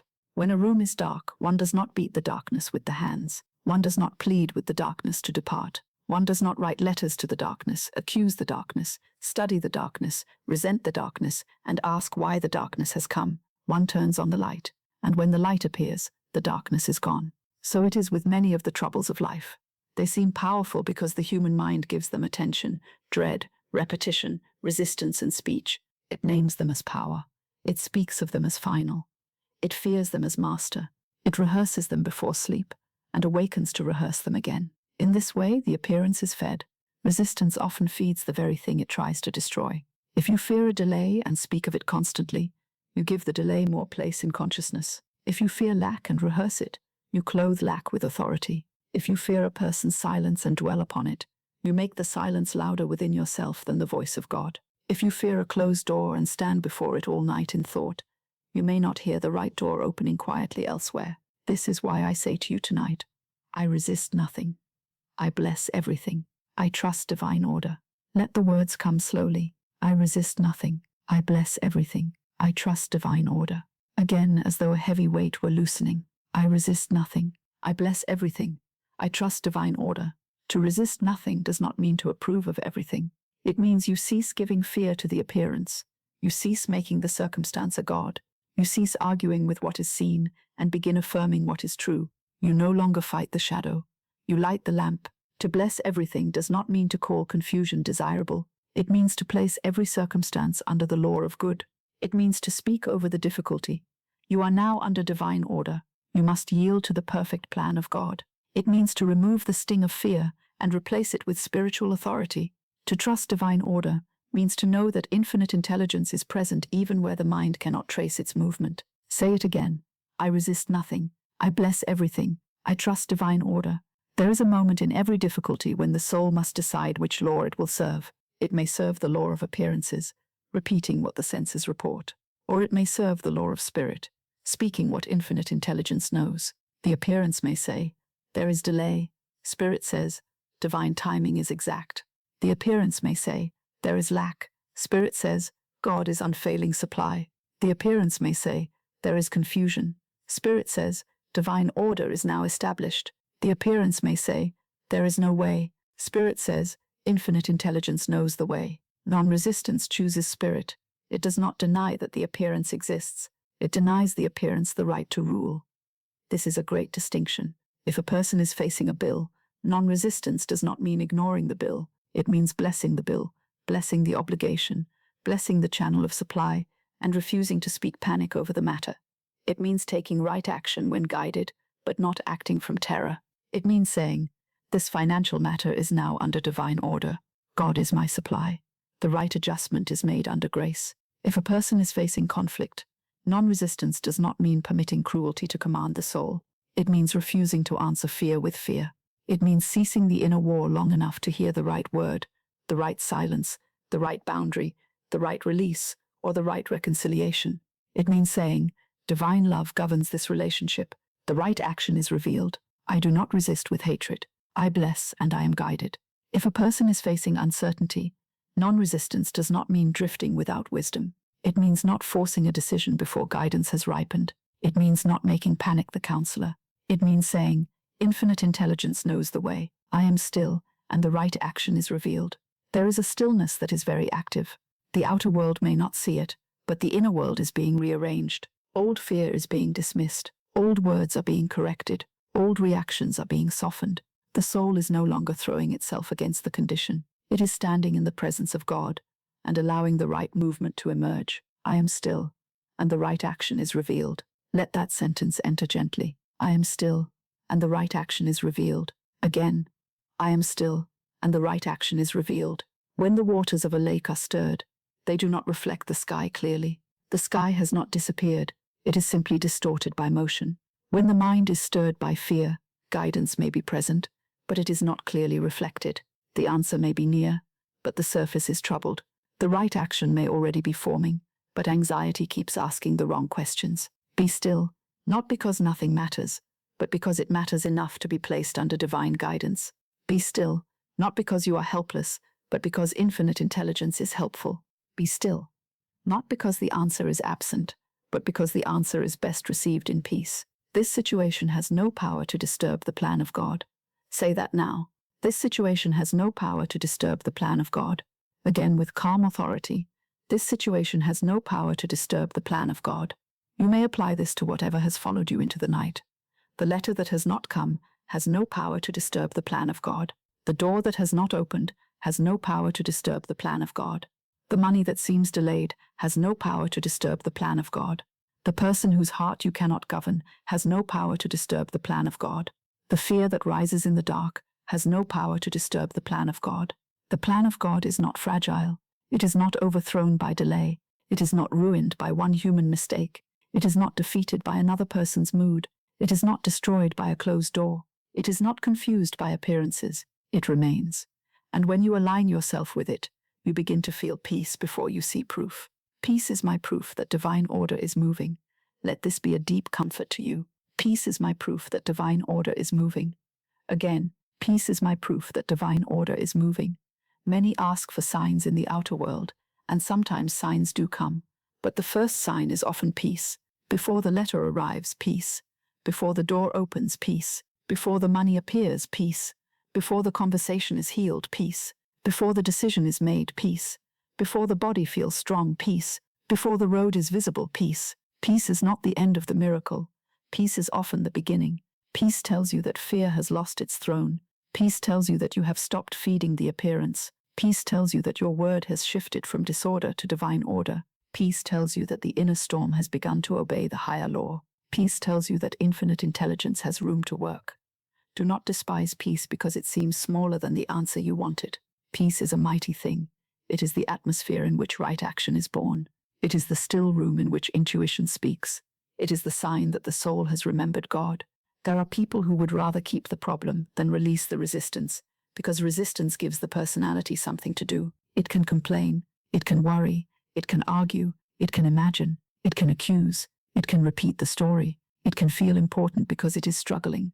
But the soul grows tired of such occupation. At last it longs for the quiet power that says, I bless this, I release this, I trust divine order. If you are tired tonight, perhaps you are tired of resistance. Perhaps you are not tired merely because the problem exists. Perhaps you are tired because you have been fighting it in the wrong way. You have been striking the shadow instead of lighting the lamp. You have been speaking of the disorder instead of declaring the order. You have been asking fear for an answer, and fear has no answer. Fear can only repeat itself. Tonight, let the repetition be changed. Instead of repeating, what shall I do? Say, I am still, and the right action is revealed. Instead of repeating, this is impossible, say, this situation has no power to disturb the plan of God. Instead of repeating, I cannot bear this, say, I cast this burden on the Christ within, and I go free. Instead of repeating, nothing is happening, say, divine order moves silently before it appears visibly. Instead of repeating, I am afraid, say, I resist nothing, I bless everything, I trust divine order. This is not empty speech. It is the redirection of spiritual force. You are taking the energy that once fed fear and giving it to faith. You are taking the attention that once magnified the appearance and giving it to divine law. You are taking the word that once bound you and making it your wand. Your word is your wand. Use it to bless. Use it to release. Use it to establish order. Use it to call forth the good hidden behind the appearance. Let us imagine, gently, a candle being lit in a dark parlor. The room had seemed full of shapes. A chair looked like a figure. A curtain looked like a shadow. A closed door seemed ominous. The mind without light made 1,000 fearful pictures. But then the lamp was lit, and nothing had to be fought. The chair was only a chair. The curtain was only a curtain. The door was only a door. The fear dissolved because the light came. Non-resistance is that lamp. Blessing is that lamp. The spoken word is that lamp. Divine order is that lamp.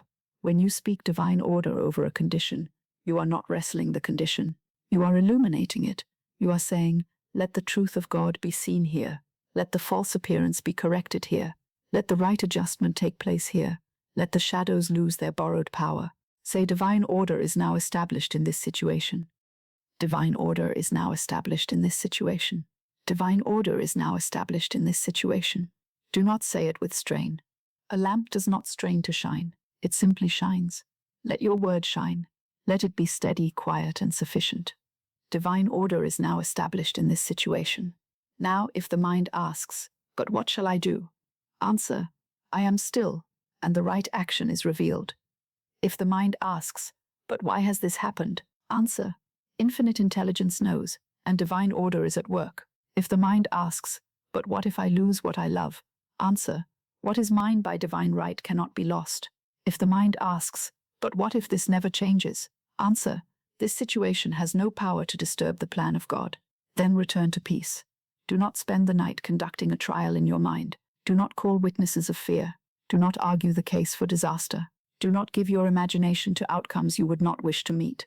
The mind, when afraid, can become a courtroom where every thought is evidence against peace. But you may dismiss the court. You may say, "This case is now placed in divine order." You may say, "The judgment is under grace." You may say, "The right outcome is selected by infinite spirit."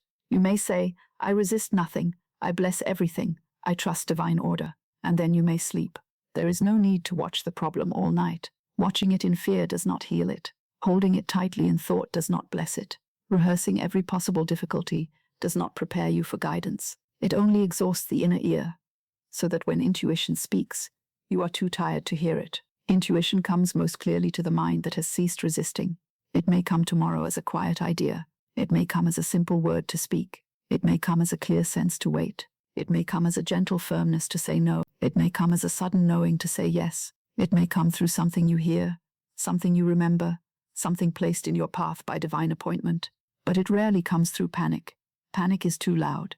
Be still. The right action will be revealed. This does not mean that you must remain in a condition that harms the soul. Non-resistance is not weakness. It is not submission to wrong treatment. It is not silence when divine guidance gives the word. It is not staying when divine order shows the way out. It is not neglecting what must be handled. It is doing what must be done from the center of peace, not from the lash of fear.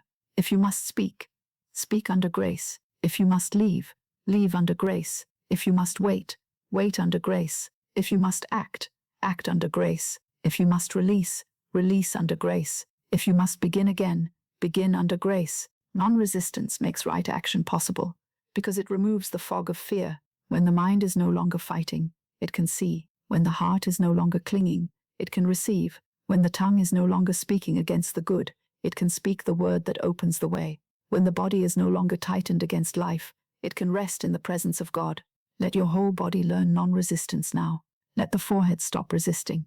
Let the eyes stop resisting. Let the jaw stop resisting. Let the throat stop resisting. Let the shoulders stop resisting. Let the hands stop resisting. Let the chest stop resisting. Let the stomach stop resisting. Let the back stop resisting. Let the whole body hear the words, "I resist nothing. I bless everything. I trust divine order." Again, "I resist nothing. I bless everything. I trust divine order." Again, "I resist nothing. I bless everything. I trust divine order." Perhaps there is a part of you that still wants to hold on to the old fear. Bless that part also. Do not resist your resistance. Even that must be blessed. Say, "I bless the part of me that is afraid. I bless the part of me that wants to control. I bless the part of me that does not yet know how to trust. I place even this under divine order." This is very gentle work. Spiritual law is exact, but divine love is gentle. You need not scold yourself into peace. You need not shame yourself for having feared. You need not become harsh with the mind that has tried so long to protect you. Simply lead it back. Again and again, lead it back to the word. Divine order is now established in my life. The mind may wander. Bring it back. Divine order is now established in my life. Fear may rise. Bring it back. Divine order is now established in my life. Memory may trouble you. Bring it back. Divine order is now established in my life. The appearance may seem strong. Bring it back. Divine order is now established in my life. This is how confusion dissolves, not always by a sudden outer change, but by the withdrawal of inner resistance. Confusion thrives when the mind pulls in many directions. This way, no that way, now, never, speak, stay silent, hold, release, fear, hope, doubt, hurry. The soul becomes divided, but the word of divine order gathers it together. divine order in my thoughts, divine order in my feelings, divine order in my words, divine order in my choices, divine order in my waiting, divine order in my action, divine order in my release, divine order in my sleep. Confusion cannot govern a soul that continually returns to divine order. It may appear at the surface, but it no longer rules the depths. Now think of the thing that has confused you most. Do not enter the old story, simply let it be represented by one quiet phrase. This situation. No details are needed. Infinite intelligence knows every detail. Say, this situation has no power to disturb the plan of God. I resist nothing. I bless everything. I trust divine order. I am still, and the right action is revealed. Peace is my proof that divine order is moving. Again softly. This situation has no power to disturb the plan of God. I resist nothing. I bless everything. I trust divine order. I am still, and the right action is revealed. Peace is my proof that divine order is moving. There is a great release in no longer naming the situation as master. You may have called it my problem, my burden, my fear, my loss, my debt, my loneliness, my confusion, but tonight you may rename it. You may call it a situation under divine order. You may call it a matter now placed in the hands of infinite spirit. You may call it an appearance yielding to truth. You may call it a place where God is working. Names matter. Words matter. Your word is your wand. If you name a thing as disaster, you give disaster a place. If you name it as divine order in process, you open a channel for good. If you name yourself helpless, helplessness answers. If you name yourself guided, guidance appears. If you name the door closed forever, you remain before it in sorrow. If you name the right door open under grace, the soul begins to look toward God. So name this night rightly. This is not a night of fear. This is a night of divine order. This is not a night of wrestling. This is a night of release. This is not a night of confusion. This is a night of guidance. This is not a night of loss. This is a night of divine selection. This is not a night of abandonment. This is a night of divine love. This is not a night of delay as denial. This is a night of divine timing. Now the atmosphere changes. The room becomes quieter. The mind becomes less crowded. The heart begins to remember that it does not need to manage the universe. The soul begins to feel the strength of stillness. I am still, and the right action is revealed. I am still, and the right action is revealed. I am still, and the right action is revealed. Sometimes the right action is to speak. Sometimes it is to wait. Sometimes it is to write. Sometimes it is to rest. Sometimes it is to bless and release. Sometimes it is to stop doing what fear has been commanding. Sometimes it is to refuse an old pattern. Sometimes it is to accept help. Sometimes it is to give help. Sometimes it is to walk away with peace. Sometimes it is to remain with love. But the right action will have the fragrance of guidance. It will not feel like panic dressed as wisdom. It will not make you smaller. It will not rob you of your soul. It will not require you to speak against your own good. It will not ask you to deny divine order. It will come with a kind of inward rightness, even if courage is needed. Wait for that. Rest until that is shown. Do not feel guilty for not forcing tonight. Rest is not failure. Rest is not delay. Rest is not weakness. Rest is the soil in which guidance may grow. The seed of right action is often planted in a quiet night. When the world sleeps, infinite spirit does not sleep.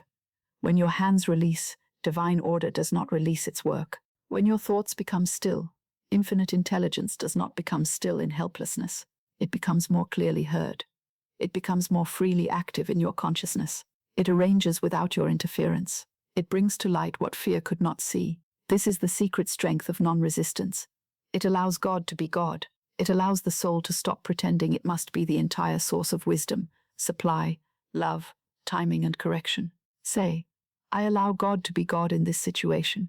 I allow divine order to arrange this situation. I allow infinite intelligence to guide this situation. I allow divine love to bless this situation. I allow the right outcome under grace. I resist nothing. I bless everything. I trust divine order.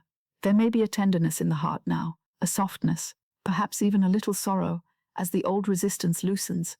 That is all right. Sometimes when a burden is set down, the arms tremble from having carried it too long.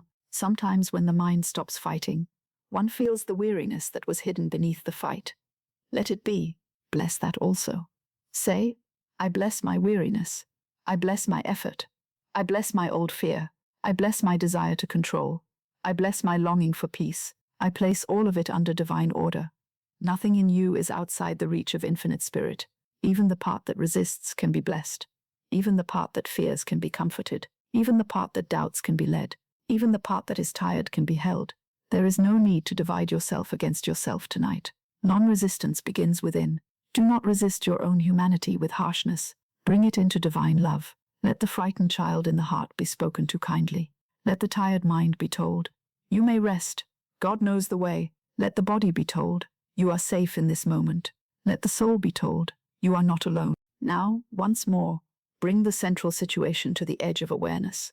Not to analyze it, not to solve it, not to reopen the wound, but to bless it. Say, I bless this situation. I bless every person in it. I bless every delay in it. I bless every hidden lesson in it. I bless every right outcome in it. I bless the divine order working through it. This situation has no power to disturb the plan of God. I resist nothing. I bless everything. I trust divine order. Now release it from your hands. Release the need to see the whole path tonight. Release the need to receive the answer before sleep. Release the need to make another person understand this hour. Release the need to force a sign. Release the need to plan every movement of tomorrow. Release the need to be certain in the human way. Receive certainty in the spiritual way. Divine order is now established in my life. That is enough for tonight. Divine order is now established in my life. That is enough for the mind. Divine order is now established in my life. That is enough for the heart. Divine order is now established in my life. That is enough for the body. Divine order is now established in my life. That is enough for the unseen. Peace is my proof that divine order is moving. Let peace come in whatever measure it comes. Do not demand a great wave. A little peace is still peace. A small opening is still an opening. A single quiet breath is still evidence that fear no longer holds the whole field. Let the peace be small if it is small. Bless it. It will grow. Peace in the forehead. Peace in the eyes. Peace in the throat. Peace in the shoulders. Peace in the heart. Peace in the hands. Peace in the body. Peace in the mind. Peace in the situation. Peace in the night. Peace is my proof that divine order is moving. Now the lamp is lit. You do not need to fight the shadow. The lamp is lit. You do not need to wrestle the appearance. The lamp is lit. You do not need to force the door. The lamp is lit. You do not need to fear the silence. The lamp is lit. You do not need to carry the burden. The lamp is lit. Divine order is here. Infinite intelligence is here. Divine love is here. The right action will be revealed. The right path will be shown. The right words will be given. The right door will open. The right peace will remain. I resist nothing. I bless everything. I trust divine order. This situation has no power to disturb the plan of God. I am still, and the right action is revealed. Peace is my proof that divine order is moving. Divine order is now established in my life. Again softly. I resist nothing. I bless everything. I trust divine order. This situation has no power to disturb the plan of God. I am still, and the right action is revealed. Peace is my proof that divine order is moving. Divine order is now established in my life. And now, let the words become slower. I resist nothing. I bless everything. I trust divine order. I am still. The right action is revealed. Peace is my proof. Divine order is moving. Divine order is established. Divine order is established. Divine order is established. The quiet power has been awakened within you. Not a loud power, not a restless power, not the power that strains against life. The quiet power that blesses, releases, listens, and trusts. The quiet power that knows God is the only power. The quiet power that sees the shadow and lights the lamp. Rest in that power now. Rest without fighting. Rest without forcing. Rest without naming the problem as master. Rest in the law that dissolves confusion. Rest in the word that establishes order. Rest in the peace that proves the movement of God. And let divine order do its perfect work. There is a sacred art which many people have forgotten. It is the art of blessing the very thing that frightens you. The frightened mind curses what it fears. It says, "This bill is my enemy. This delay is my enemy. This silence is my enemy. This body is my enemy. This decision is my enemy. This unknown road is my enemy." And the more it names these things as enemies, the more power they seem to gather. They stand before the soul like dark figures, not because they have been given power by God, but because the human mind has clothed them with fear. But the spiritual mind blesses.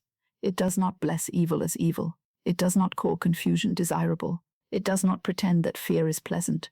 It blesses because blessing changes the atmosphere. Blessing removes the poison from the thought. Blessing takes the sting out of the appearance. Blessing says, "You are not my master. You are now placed under divine order. You must become part of my good, or pass away from my path." That which is blessed ceases to be an enemy. It may not change its outer form at once. The bill may still lie upon the table.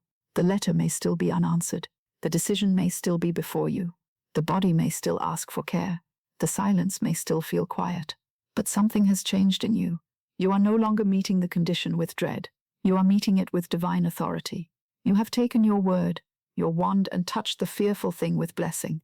And the moment a thing is blessed, the channel of divine order begins to open. Say gently now, "I bless this situation," and call it good. Again, "I bless this situation," and call it good. And again with no strain, "I bless this situation," and call it good.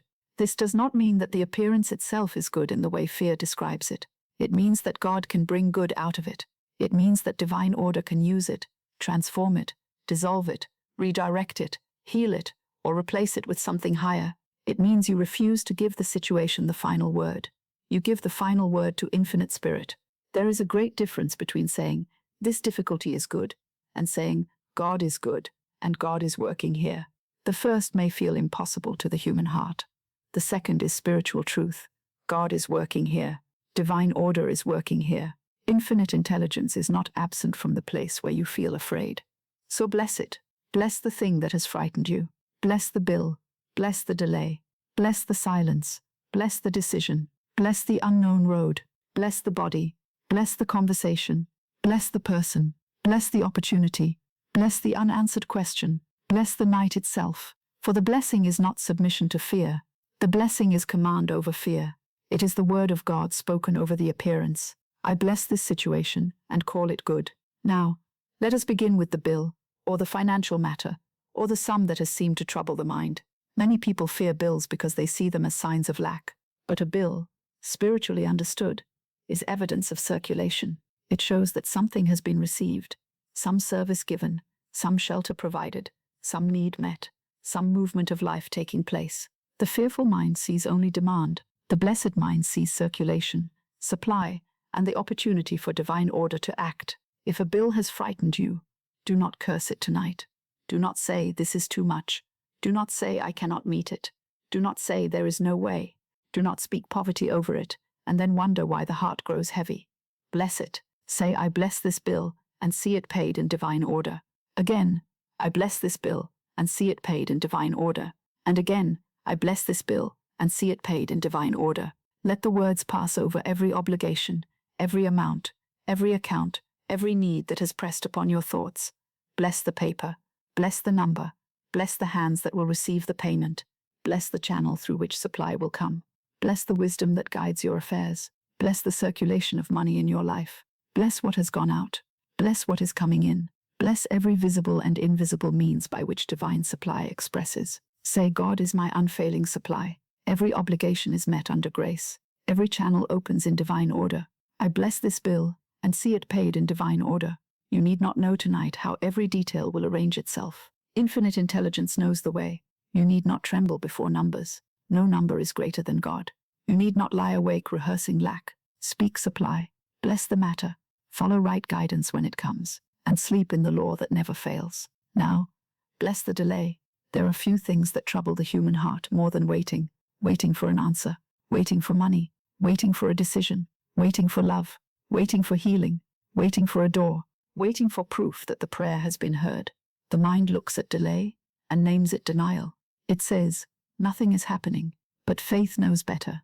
Delay is often filled with divine timing. Say, "I bless this delay, and know it is filled with divine timing."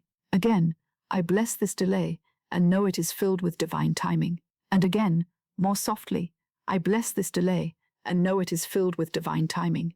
Let the sentence be like balm upon the part of you that has been impatient, frightened, or wounded by waiting. Perhaps the delay is protecting you. Perhaps it is preparing another person. Perhaps it is arranging conditions. Perhaps it is saving you from a lesser outcome. Perhaps it is ripening your own heart. Perhaps it is not delay at all, but the exact movement of divine order, unseen by the human eye. The seed may call the earth a delay, but the flower knows it was preparation. The night may call the dawn delayed, but the sun rises at the appointed hour. The traveler may call the road long, but divine order knows the meeting place. Do not curse the delay, bless it. Say, this delay is under divine law. This waiting is filled with purpose. This pause is not punishment. Divine timing is exact. Divine order is now established in my life. Now bless the silence. Silence is often misunderstood. The anxious mind fears silence because it fills it with imagined rejection, imagined loss, imagined danger, imagined absence. If a person is silent, fear says, I have been forgotten. If an opportunity is silent, fear says, it has failed. If prayer is silent, fear says, God has not heard. But silence is not always emptiness. Silence may be the room in which divine order is arranging what words cannot yet express. Say, I bless this silence and call it peace. Again, I bless this silence and call it peace. And again, I bless this silence and call it peace. If someone has not answered, bless them. If life has not yet given visible proof, bless the quiet. If your own heart does not yet know what to say, bless the stillness. Do not rush to fill silence with fear. Do not make noise where God is asking for inward listening. Do not disturb the holy pause by dragging old anxieties into it. Silence may be the cloak of divine protection. Silence may be the beginning of right speech. Silence may be the place where the wrong word is prevented.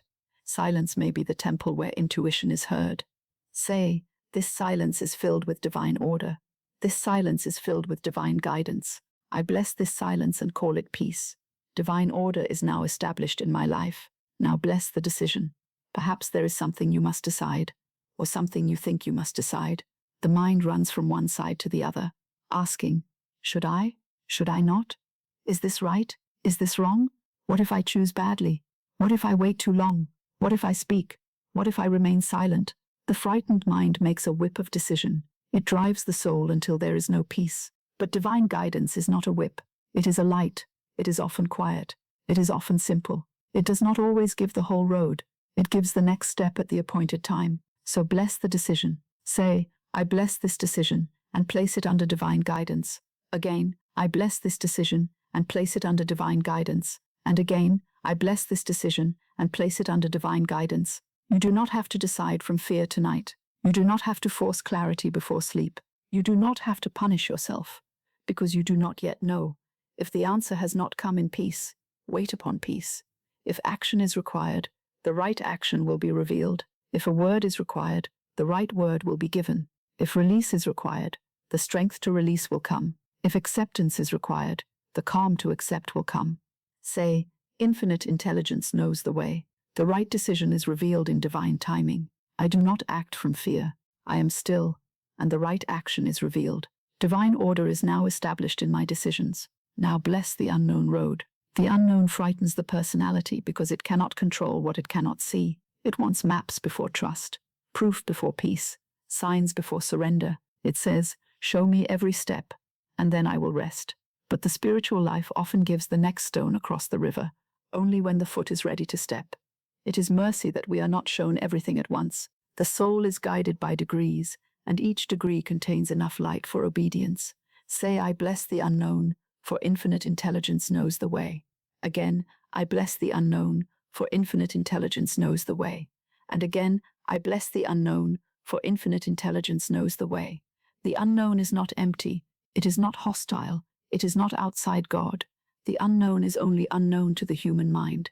It is fully known to infinite intelligence. The road you cannot see is not hidden from spirit. The person you have not met is not hidden from spirit. The opportunity not yet visible is not hidden from spirit. The solution not yet formed in appearance is not hidden from spirit. So bless the road ahead. Say, I bless the road I cannot see. I bless the step I have not yet taken. I bless the door I have not yet found. I bless the helper I have not yet met. I bless the answer I have not yet heard. I bless the unknown, for infinite intelligence knows the way. Divine order is now established in my path. Now bless the body. If there is fear in the body, do not speak to it harshly. The body has served you through many days. It has carried your joys, your labors, your griefs, your prayers, your errands, your hopes. It has listened to your anxious thoughts, and often held what the mind would not release. Tonight, bless it. Bless the head, bless the heart, bless the breath, bless the nerves, bless the hands, bless the feet, bless every organ and every cell. Bless the places that feel strong and the places that ask for care. Say, I bless my body and place it under divine harmony. Again, I bless my body and place it under divine harmony. And again, I bless my body and place it under divine harmony. Do not go to war with the body before sleep. Fear does not heal. Panic does not restore. Resentment does not bring harmony. Blessing opens the inner door to peace. Blessing allows the life of God to move through consciousness without the obstruction of fear. Say, divine life flows through me. Divine harmony is now established in my body. Every cell is blessed by peace. The right care is revealed. The right rest is received. I bless my body and release fear. Now bless conflict.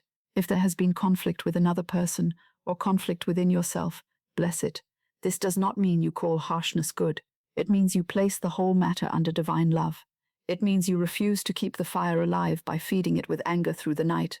It means you allow the higher law to enter where human feeling has been disturbed. Say, I bless this conflict and place it under divine love. Again, I bless this conflict and place it under divine love. And again, I bless this conflict and place it under divine love. Let every person involved be blessed. Let every misunderstanding be corrected. Let every wrong word be dissolved under grace. Let every right boundary be shown.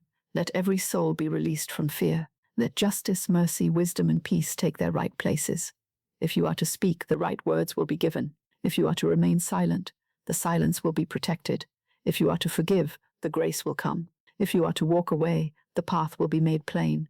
If you are to reconcile, divine love will prepare the way. Say, I do not continue this conflict in my mind tonight. I bless every soul involved. I bless myself. I place this matter under divine order. Divine love now adjusts all things. Now bless loneliness. Loneliness can feel very large at night. The day may distract the mind, but night reveals the hidden ache of the heart. If loneliness has come near you, do not curse it. Do not call it permanent. Do not say, I am alone and always will be. Such words are too heavy for the soul. Bless the space. Bless the quiet. Bless the heart that longs for companionship. Bless the right people who are on their way by divine appointment. Say, I bless this loneliness and call forth divine love. Again, I bless this loneliness and call forth divine love. And again, I bless this loneliness and call forth divine love. You are not abandoned in the universe of infinite spirit. You are not outside divine love because one person is absent, or because a room is quiet, or because the hour is late. Divine love is present now. It can comfort from within and also draw the right companionship from without. It can heal the need that clings and open the heart to the love that blesses. Say, I am surrounded by divine love. The right people are drawn to me. My heart is comforted under grace. I bless this loneliness and release fear. Divine order is now established in my relationships. Now bless the waiting. Waiting may be related to delay, but it has its own feeling. Waiting is the soul standing between prayer and proof. Waiting is the hour when faith must either grow or complain. Waiting can become bitter if it is filled with resentment, but it can become holy if it is filled with blessing. Say, I bless this waiting and know that divine timing is perfect. Again, I bless this waiting and know that divine timing is perfect. And again, I bless this waiting and know that divine timing is perfect. While you wait, divine order may be moving people into place. While you wait, a condition may be ripening. While you wait, your own desire may be purified. While you wait, a lesser plan may be dissolving. While you wait, the right door may be forming. While you wait, the answer may be traveling toward you through channels you cannot see. Waiting is not wasted when it is blessed. Say, I wait in faith. I wait in peace. I wait under grace. I do not disturb divine timing with fear. Divine order is now established in my life. Now bless disappointment. This is very tender. Disappointment is often the soul grieving the difference between what it expected and what has appeared. It may come from a door that did not open, a person who did not understand, a result that did not come, a hope that seemed postponed. The heart may feel bruised by disappointment, but even disappointment may be placed under divine order. Say, I bless this disappointment and release it to divine love. Again, I bless this disappointment and release it to divine love. And again, I bless this disappointment and release it to divine love. Do not let disappointment harden into bitterness. Do not let one outer form become the measure of God's love for you. The disappointment may be the shell breaking before a greater good is born. The thing you did not receive may have made room for the thing that belongs. The answer that did not come may have saved you from the lesser way. Say, God's plan for me is good. What is mine by divine right cannot be lost. What is not mine by divine right cannot remain. I bless this disappointment and let divine order reveal the greater good. Now bless fear itself. Fear is not to be worshipped, but it may be blessed and dismissed. Some people fight fear so fiercely that they give it more attention than faith. They say, I must not be afraid, and then they watch fear all night. Instead, bless the frightened thought as one would soothe a frightened child and turn it toward God. Say, I bless this fear and release it into divine love. Again, I bless this fear and release it into divine love. And again, I bless this fear and release it into divine love. Fear has no wisdom greater than God. Fear has no power greater than divine order. Fear has no prophecy stronger than the spoken word of faith. Fear is only a shadow cast upon the mind. Light the lamp. Say, God is the only power. Divine order is the only authority. Infinite intelligence knows the way. I bless this fear and let it go. Divine order is now established in my life. Now bless the person who troubles your mind. Do this gently. No force, no false sweetness, just a spiritual blessing. Perhaps they have hurt you. Perhaps they have disappointed you. Perhaps you love them and fear losing them. Perhaps you do not understand them. Perhaps you cannot decide what place they should have in your life. Bless them, not to bind them, but to release them to divine love. Say, I bless this person and release them to divine love. Again, I bless this person and release them to divine love. And again, I bless this person and release them to divine love. Let divine order govern the relationship. Let divine love heal what can be healed. Let divine wisdom reveal what must be known. Let divine selection establish right relation. No soul can be forced into harmony. No heart can be controlled into love. No peace can be built upon fear. Say, the right relation is now established under grace. I release every soul to their highest good. I bless this person. I bless myself. Divine order is now established in my relationships. Now bless the closed door. The closed door has been a great teacher to many souls. At first it seems cruel, it seems final, it seems to say no, but sometimes the closed door is divine protection. Sometimes it is divine selection. Sometimes it is the wisdom of infinite spirit saying, not there, not that way, not that hour, not that lesser thing. Say, I bless this closed door and trust divine selection. Again, I bless this closed door and trust divine selection. And again, I bless this closed door and trust divine selection. If the door is yours by divine right, it will open under grace. If it is not yours, it will remain closed as a blessing, though you may not understand the blessing tonight. You need not break down what God has closed. You need not weep before the wrong entrance. The right door knows your name in the mind of God. Say, the appointed door opens without strain. The wrong door closes in blessing. I trust divine selection.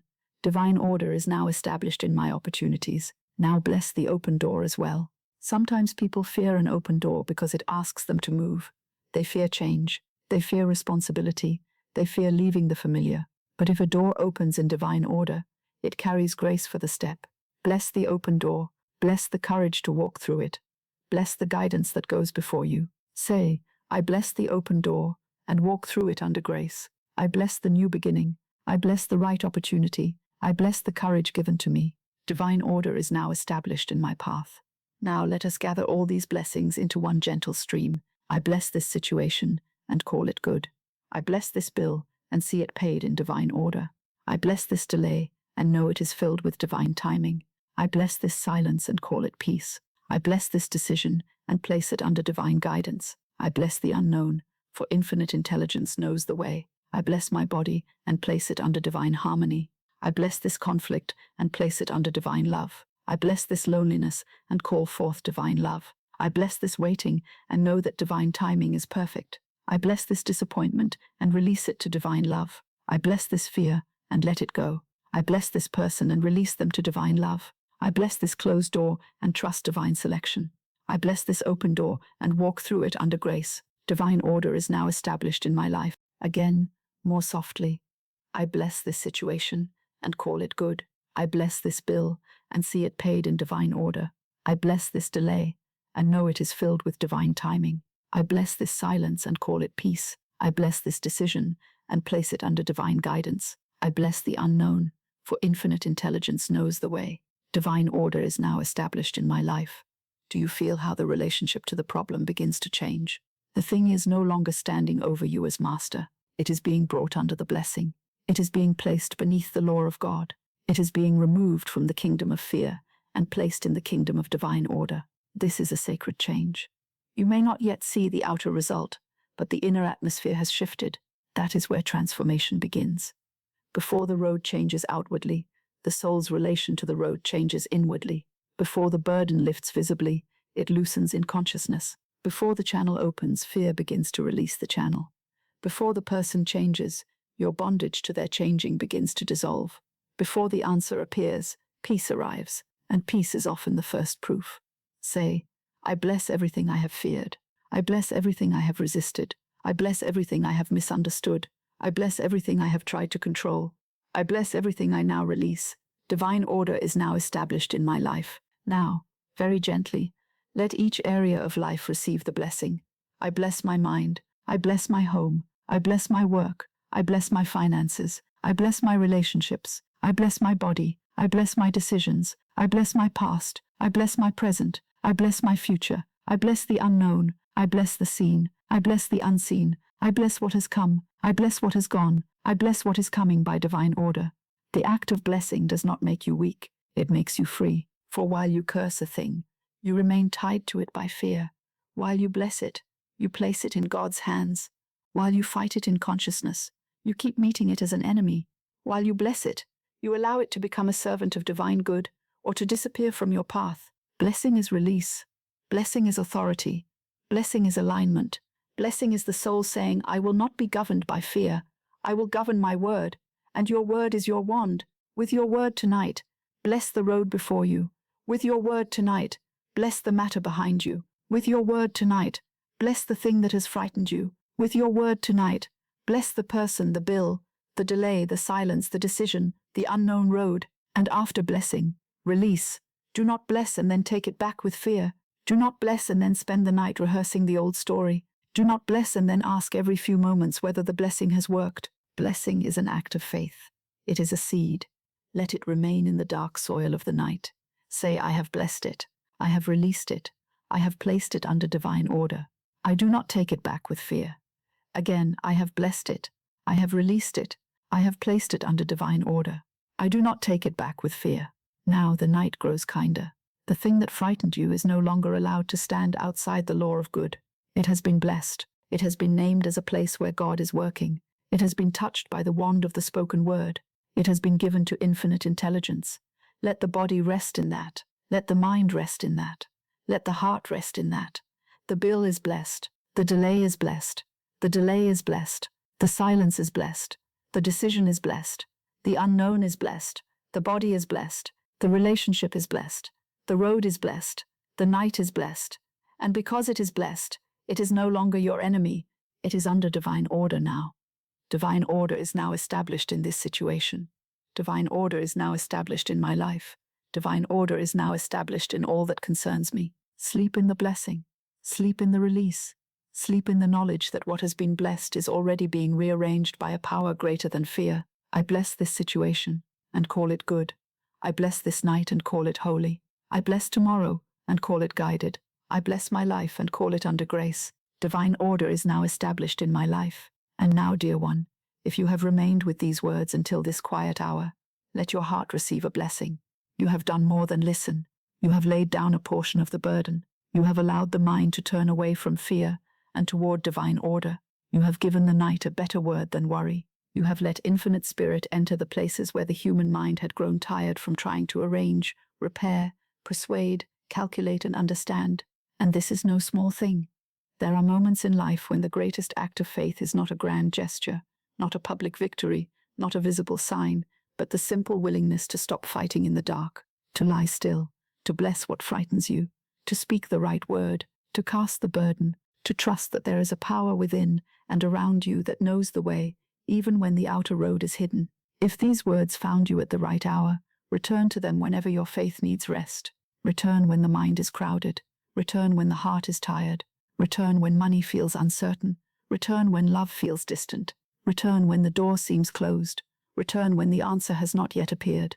Return when you have done all you know to do, and the soul is ready to stop forcing, for this teaching is not meant to be heard only once. A true word grows deeper each time it is received. Just as water softens the earth, The word of faith softens the hardened places in the mind. Just as lamplight changes the atmosphere of a room, the word of divine order changes the atmosphere of a life. And if you feel led, write the words, "Divine order is now established in my life." Write them not as a decoration, not as a passing phrase, but as a small outward sign of an inward decision. Let the words stand for you. Let them say, "I am no longer giving my life to fear. I am no longer calling disorder my destiny. I am no longer trying to force with anxious hands what infinite intelligence can arrange in perfect ways." Write the words, if you feel led, "Divine order is now established in my life." And if these teachings bring peace to your heart, subscribe and return to this little sanctuary whenever the world has made your spirit forget what is true. Let it be a quiet appointment with faith. Let it be a gentle place to come back to when the soul needs to remember the spoken word, divine order, infinite spirit, non-resistance, and the certainty that what belongs to you by divine right cannot be lost or withheld. There is no urgency in this invitation, only blessing. If these words have helped you rest, let your return be part of your practice. Let each listening strengthen the new word within you. Let each night correct the old habit of fear. Let each repetition become softer, deeper, more natural, until divine order is not merely a phrase you hear, but an atmosphere you carry. Let this be your night prayer. Divine order is now established in my life. Let it be the prayer you speak when you do not know what to do. Divine order is now established in my life. Let it be the prayer you speak when the bill comes. Divine order is now established in my life. Let it be the prayer you speak when the letter has not arrived. Divine order is now established in my life. Let it be the prayer you speak when the heart misses someone. Divine order is now established in my life. Let it be the prayer you speak when the path is not clear. Divine order is now established in my life. Let it be the prayer you speak when the body is tired, when the mind is restless, when tomorrow feels unknown. When the old fear rises and asks again for your attention, answer it gently. Divine order is now established in my life. You need not argue with fear now. You need not explain. You need not gather proof. You need not search the night for signs. The word has been spoken. The burden has been placed in higher hands. The way is not absent because you cannot yet see it. The answer is not lost because you cannot yet touch it. The good appointed for you is not wandering helplessly outside the plan of God. Infinite intelligence knows the way.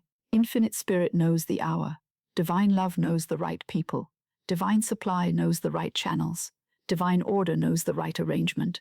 And you may sleep. Sleep now. And let divine order arrange what you cannot fix. Let the unfinished matter be unfinished in peace. Let the unopened door be unopened in peace. Let the unanswered question be unanswered in peace. Let the unknown road be unknown in peace. Let the person, the money, the decision, the home, the work, the body, the future, and the secret concern of your heart be placed quietly under divine order. You have carried enough for tonight. You have thought enough for tonight. You have feared enough for tonight. Now let the soul remember that God is not tired. Infinite spirit does not sleep in helplessness. Divine order does not stop because your eyes close. The law of good does not pause because the body rests. While you sleep, the word you have spoken goes before you. While you sleep, the burden you have cast is no longer in your hands. While you sleep, the unseen arrangement continues in the silence. So rest. Rest in the word. Rest in the blessing. Rest in the release. Rest in the faith that does not need to know how. Rest in the divine order that moves before evidence appears. And if any thought rises once more, let it be met with only this: divine order is now established in my life. Softer now. Divine order is now established in my life. Again, divine order is now established in my life. All things are finding their right place. All people are moving into right relation. All channels are opening in perfect ways. All doors are being selected by divine wisdom. All delays are held in divine timing. All burdens are placed upon infinite spirit. All fear is dissolved in divine love. All confusion yields to divine order. The right word has been spoken. The right action will be shown. The right people will appear. The right supply will come. The right door will open. The right peace will remain. Divine order is now established in my life. Let the words grow quieter. Divine order in my mind. Divine order in my heart. Divine order in my home. Divine order in my work. Divine order in my finances. Divine order in my relationships. Divine order in my body. Divine order in my sleep. Divine order in tomorrow. Divine order in all that concerns me. Now there is nothing more to force, nothing more to prove, nothing more to carry, nothing more to settle before sleep. The night is blessed, the burden is released, The path is under grace. The unknown is in the hands of infinite intelligence, and what you cannot arrange, infinite spirit arranges perfectly. If these words found you at the right hour, return to them whenever your faith needs rest. Write the words, if you feel led. Divine order is now established in my life. Let this be your night prayer. Sleep now, and let divine order arrange what you cannot fix. Sleep in faith. Sleep in peace. Sleep in divine love. Sleep in the quiet certainty that God knows the way. Divine order is now established in your life. Divine order is now established in your life.